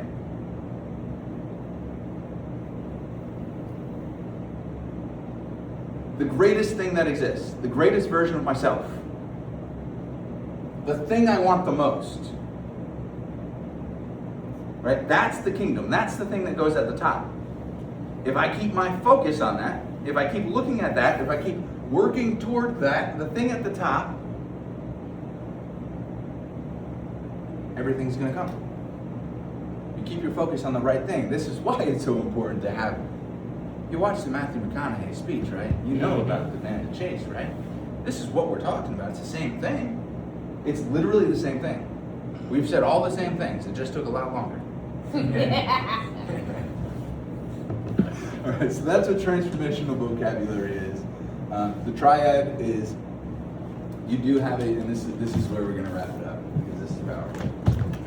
I hope that everything so far has been powerful. It seems It's as been though- horrible, bro. I sat in here for 3 hours for nothing. Was it really? Yeah, no, I'm just joking. It could have been. I just It was definitely 3 hours. It was 3 hours. We We've deserve been- a steak after. Here's the Yeah, funny we- part. Yeah. We've been going for 2 hours and 43 minutes. Yeah. Yeah. Like you're gonna have. Hold on to that for me. Dates. Hold on to that for me. You know what I'm talking about? Yeah, hold on to that for me, and we'll get to that That's right after this. something. Is that what- Yeah, absolutely. We'll get to that. What's that? I said Mr. 30 to 60. Here is the triad. The triad is a pattern of. The triad is what influences and controls your state. There are 3 patterns that make up the triad. So how do you, right, saying get yourself in a peak state is nice. But again, just like we were talking about earlier, remember when I was saying, yeah, that's a great idea, but how do you put that into action? How does the rubber meet the road? So what do you think, and we kind of talked about one of aspects of the triad already. What do you think is the first or one of the three? Gratitude. No. Okay, gratitude falls in line with one of the three. These are larger macro ideas. Emotion? They're patterns that you have. Think of that. Patterns. Patterns. So emotion. Behavior, yeah, I was thinking. Behavior. Yeah. Okay, so let's go down the road of behavior. Behavior, I'll give it to you. All right.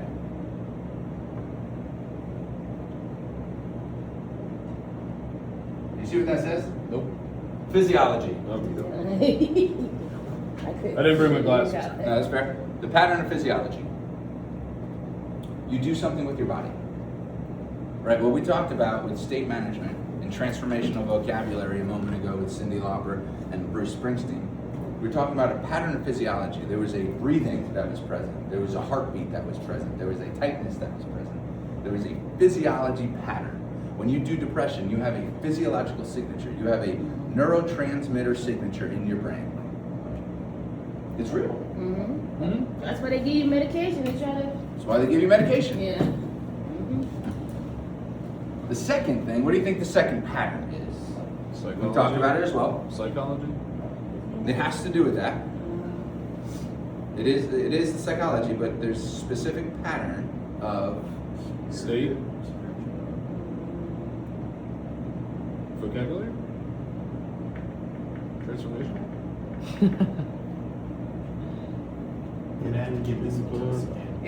language. Read it. Language. Oh. Yeah, I wasn't getting there. No, you did. Yeah. Vocabulary, language, Yeah. what you say. And there's a third pattern. Or think about it. Right? What I you remember- say, what I you remember do. growing up and saying, God, why do I always fuck things up? Why am I always getting in What trouble? you believe. Thinking. You ever say to yourself, why am I so fat? Yeah. You know what your brain says? Because you're a pig. Mm-hmm. Thinking is the process of asking and answering questions. If you want to change your life, if you want to get to a positive change, lasting change, you have to change the way you talk to yourself. Mm-hmm. You want a better answer? Want a better answer than I'm a pig? Ask a better question. What's a better question than why am I so fat? Why am I not taking care of myself? Why am I not taking care of myself? Is a good beginning. Why am I not taking care of myself? What does your brain come up with there? You don't care enough about Self-hatred. yourself. You're a lazy yeah. piece of shit. Yeah. Self-hatred? Okay? You're a lazy piece of shit. You ain't worth it. Ask a better question. What's a better question? Mm. What's a better way to ask the question? Why am I so fat? Why am I not doing my best? Why am I not doing my best? Because you're a loser. Ask a better question. What is it about me that's not making me care about my appearance? What is going on? Because you're an idiot. Yeah. Oh, yeah. Ask a better question. What we're doing is practicing. Yeah, right? You gotta yeah, practice yeah. it. How do you What ask a can better I question? do? What can I do to not be fat? What can I do to not be What fat can I- anymore? yeah. What's the answer? Work out. And go on a diet, I can work out, Yeah. and that equals pain. Not Yeah. gonna do that. Yes, Ask a the better pleasure question. of being in shape might overcome that. Ask a better question. What But is your brain already stopping- associates, because if it didn't associate pain to doing what you're supposed to do, it wouldn't. So ask a better question. What is Or I feel stopping about- me from doing what I gotta do to lose some weight? What is stopping me? Mhm. I'm lazy. Ah, shit. No, listen, this is the exercise, right? Mhm. Right, I'm not just giving you stuff. I want to give you actual tools. You're gonna have a question. What's that? How would I feel if I was in better shape? How would I feel if I was in better shape? I'd feel better. That's a good question. But is that gonna get me to do anything? So What it's can a I good do question. to feel better about myself? What do I gain from losing some weight? Good questions. I was gonna say that too. They're better. It's better. What would I gain, right? What But are the we're still in the benefits? abstract. We're still in the abstract, right? It's like I'd gain this, right? But you're starting. You're not wrong, right? Those questions start to give you leverage. It's the beginning of the moving of the lever, right? You're getting the leverage. Now, what's a better question you can ask yourself, Tell us. right? How do I lose weight? You said, diet equals pain. Right? You said, okay. Well, How can I lose weight and enjoy the process? Right. Doing this something. And I don't know why then, because I've done that. Like, I'm not a 5 a.m. person, but I lost over 100 pounds just Congratulations. Good for you. You know, Yeah. breaking down. I want to be able to enjoy the foods, but Yeah. in smaller increments. So you gotta ask yourself the questions Awesome. that say, hey, I'm gonna set myself up for a positive answer here. How do I do this and enjoy the process? That's a much better question than, why am I so fat? Yeah. Right? It's like, well, you know, I can figure out based upon that one. Power here. If it were possible, so this is the power question for you. Use this in your own brain. You're gonna use it with people too, I'm sure. If it were possible for me to have what I want, what would that look like? Why if? Because you're playing in the land of imaginary. You can let go of all the resistance for a minute. Right? What did I say in some of our role plays? Hey, if you could wave a magic wand and have everything you want in this bathroom, what would that look like? The land of make-believe. People will talk to you about the land of make-believe. Now, what do you see? What's your vision for this? It's a good question. It's not the best one. All right, so if you could wave a magic wand and have this bathroom look like you want it to look, what would that look like? Oh, I don't know. But if you did know, people have resistance to telling. They're afraid to let down their guard. They're afraid to. But if you did know, if you knew, you did it earlier, right? And I said, if you had to guess, I don't know. But if you had to guess, and what did you do? You spit out a number, right? Because I didn't let you get away with it. Okay, but if you had to, right? If you knew what you wanted, what would that be? Right? If is powerful for you. So start using that. All right. Last pattern is Visualization. What do you see? Huh? See, what do you see or what do you hear?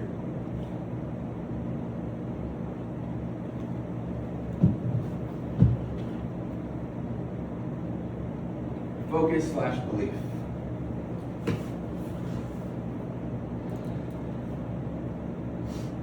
So the things you focus on, the things you believe about yourself, your life, your situation, are a pattern. You have a pattern of the words that you say to yourself. You have a pattern of how you carry yourself, depending on what state you're in. So the problem most people make when they're trying to get a lasting change is they're trying to influence the wrong part of themselves. Right? Motivational frames.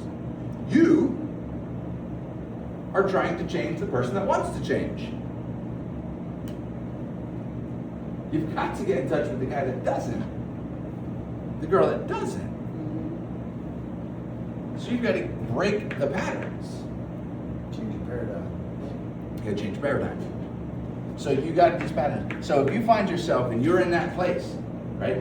You can become aware, right? How do you break it? You become aware of the pattern, right? You become aware of the pattern by becoming aware of the state. So when you realize that's the state of it. Oh, I'm in a weak state. You want to become an empowered state? Recognize that you're in the weak state. What's the fastest way to get out of state? Into a new state. Which pattern of the three would you say is the fastest way? What's the thing you can change the fastest? Focus, belief. Your language is the quickest one you can change, I feel. Yeah, language is probably the quickest. Physiology. Do this for me, everybody. Your mood. What did I do? What pattern did I just make you change? Physiology. You can change your physiology way faster than you can change your pattern of language or your focus. Changing your pattern of physiology will change the language, right? Because what did I do when I did? Smile. Happy hand, you know, clap hand. They went from closed off and anxious, if you remember the role I did with Stefan, to smiling and playful.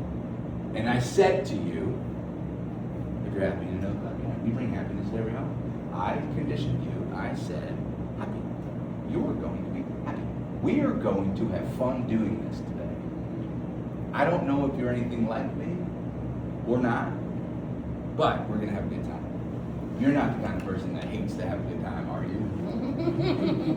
No? All right, cool. We're gonna have a great time today.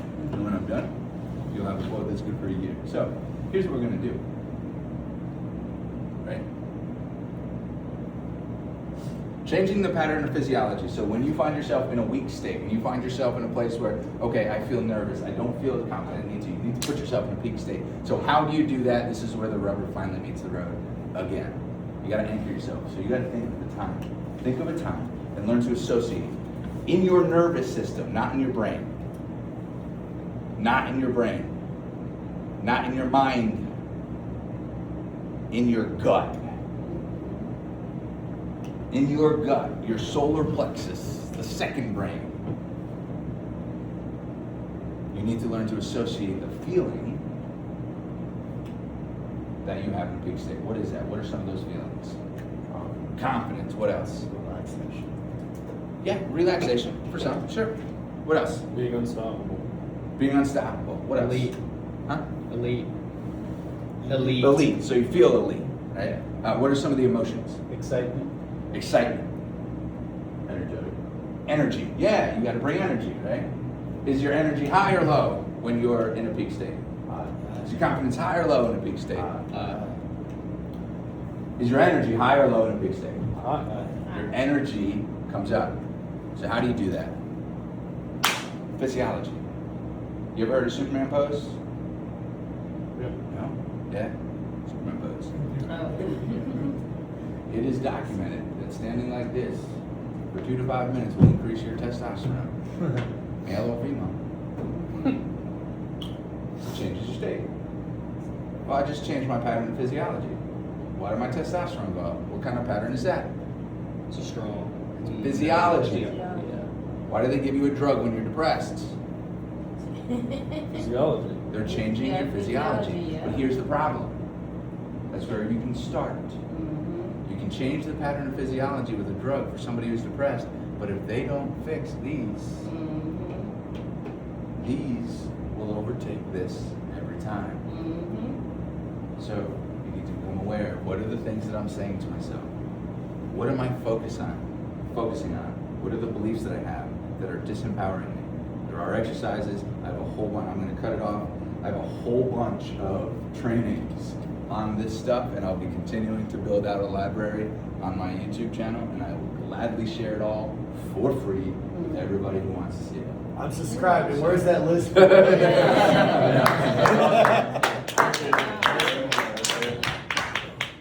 Steven, thank you, sir. Yeah, Let's go get a steak. Yeah. We're actually doing that. Please come That with makes me. sense, right? You're going to get a steak. I just ordered some food. Whatever, dude. I'm gonna need a steak. I want a steak. You want a steak? Y'all go to Nate's.